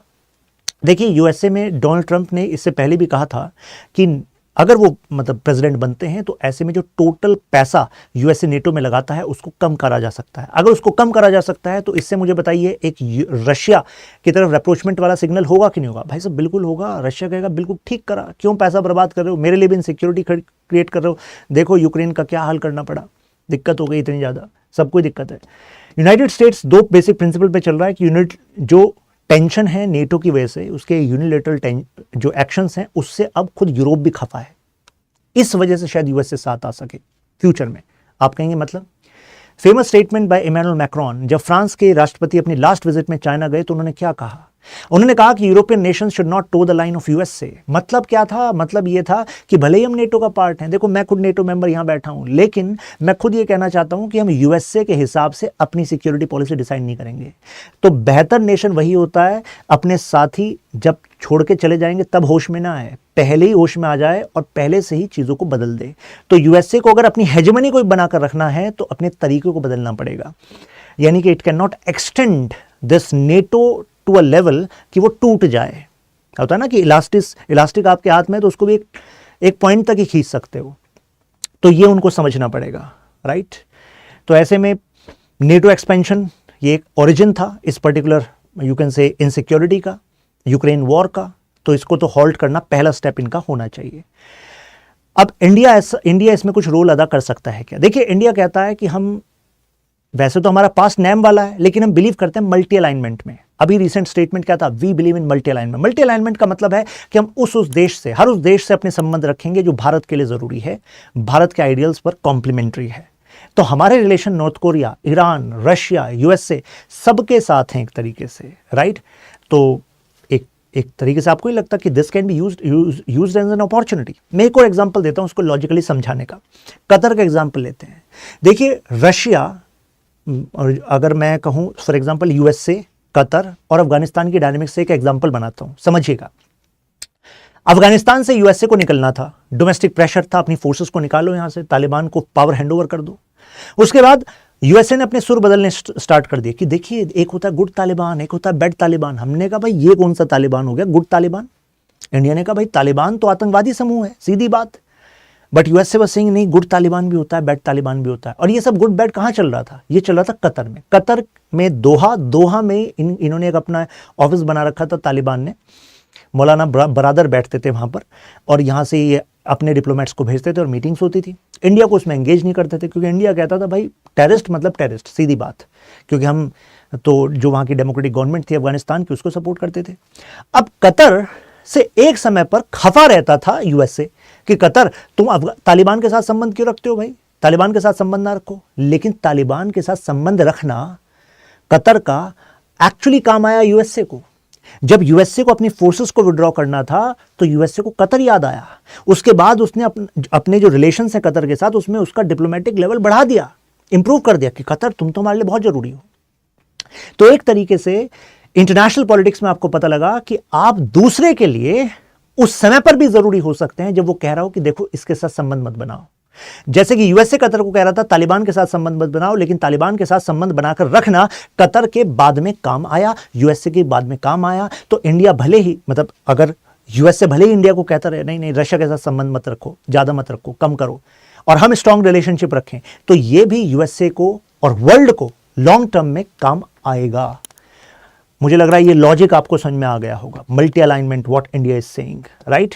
और इंडिया, देखिए इंडिया, और जैसे एग्जांपल देता हूं, अभी कुछ टाइम पहले आपका इंडोनेशिया, आपका इजराइल, ये भी actually they were trying to actually bridge this gap.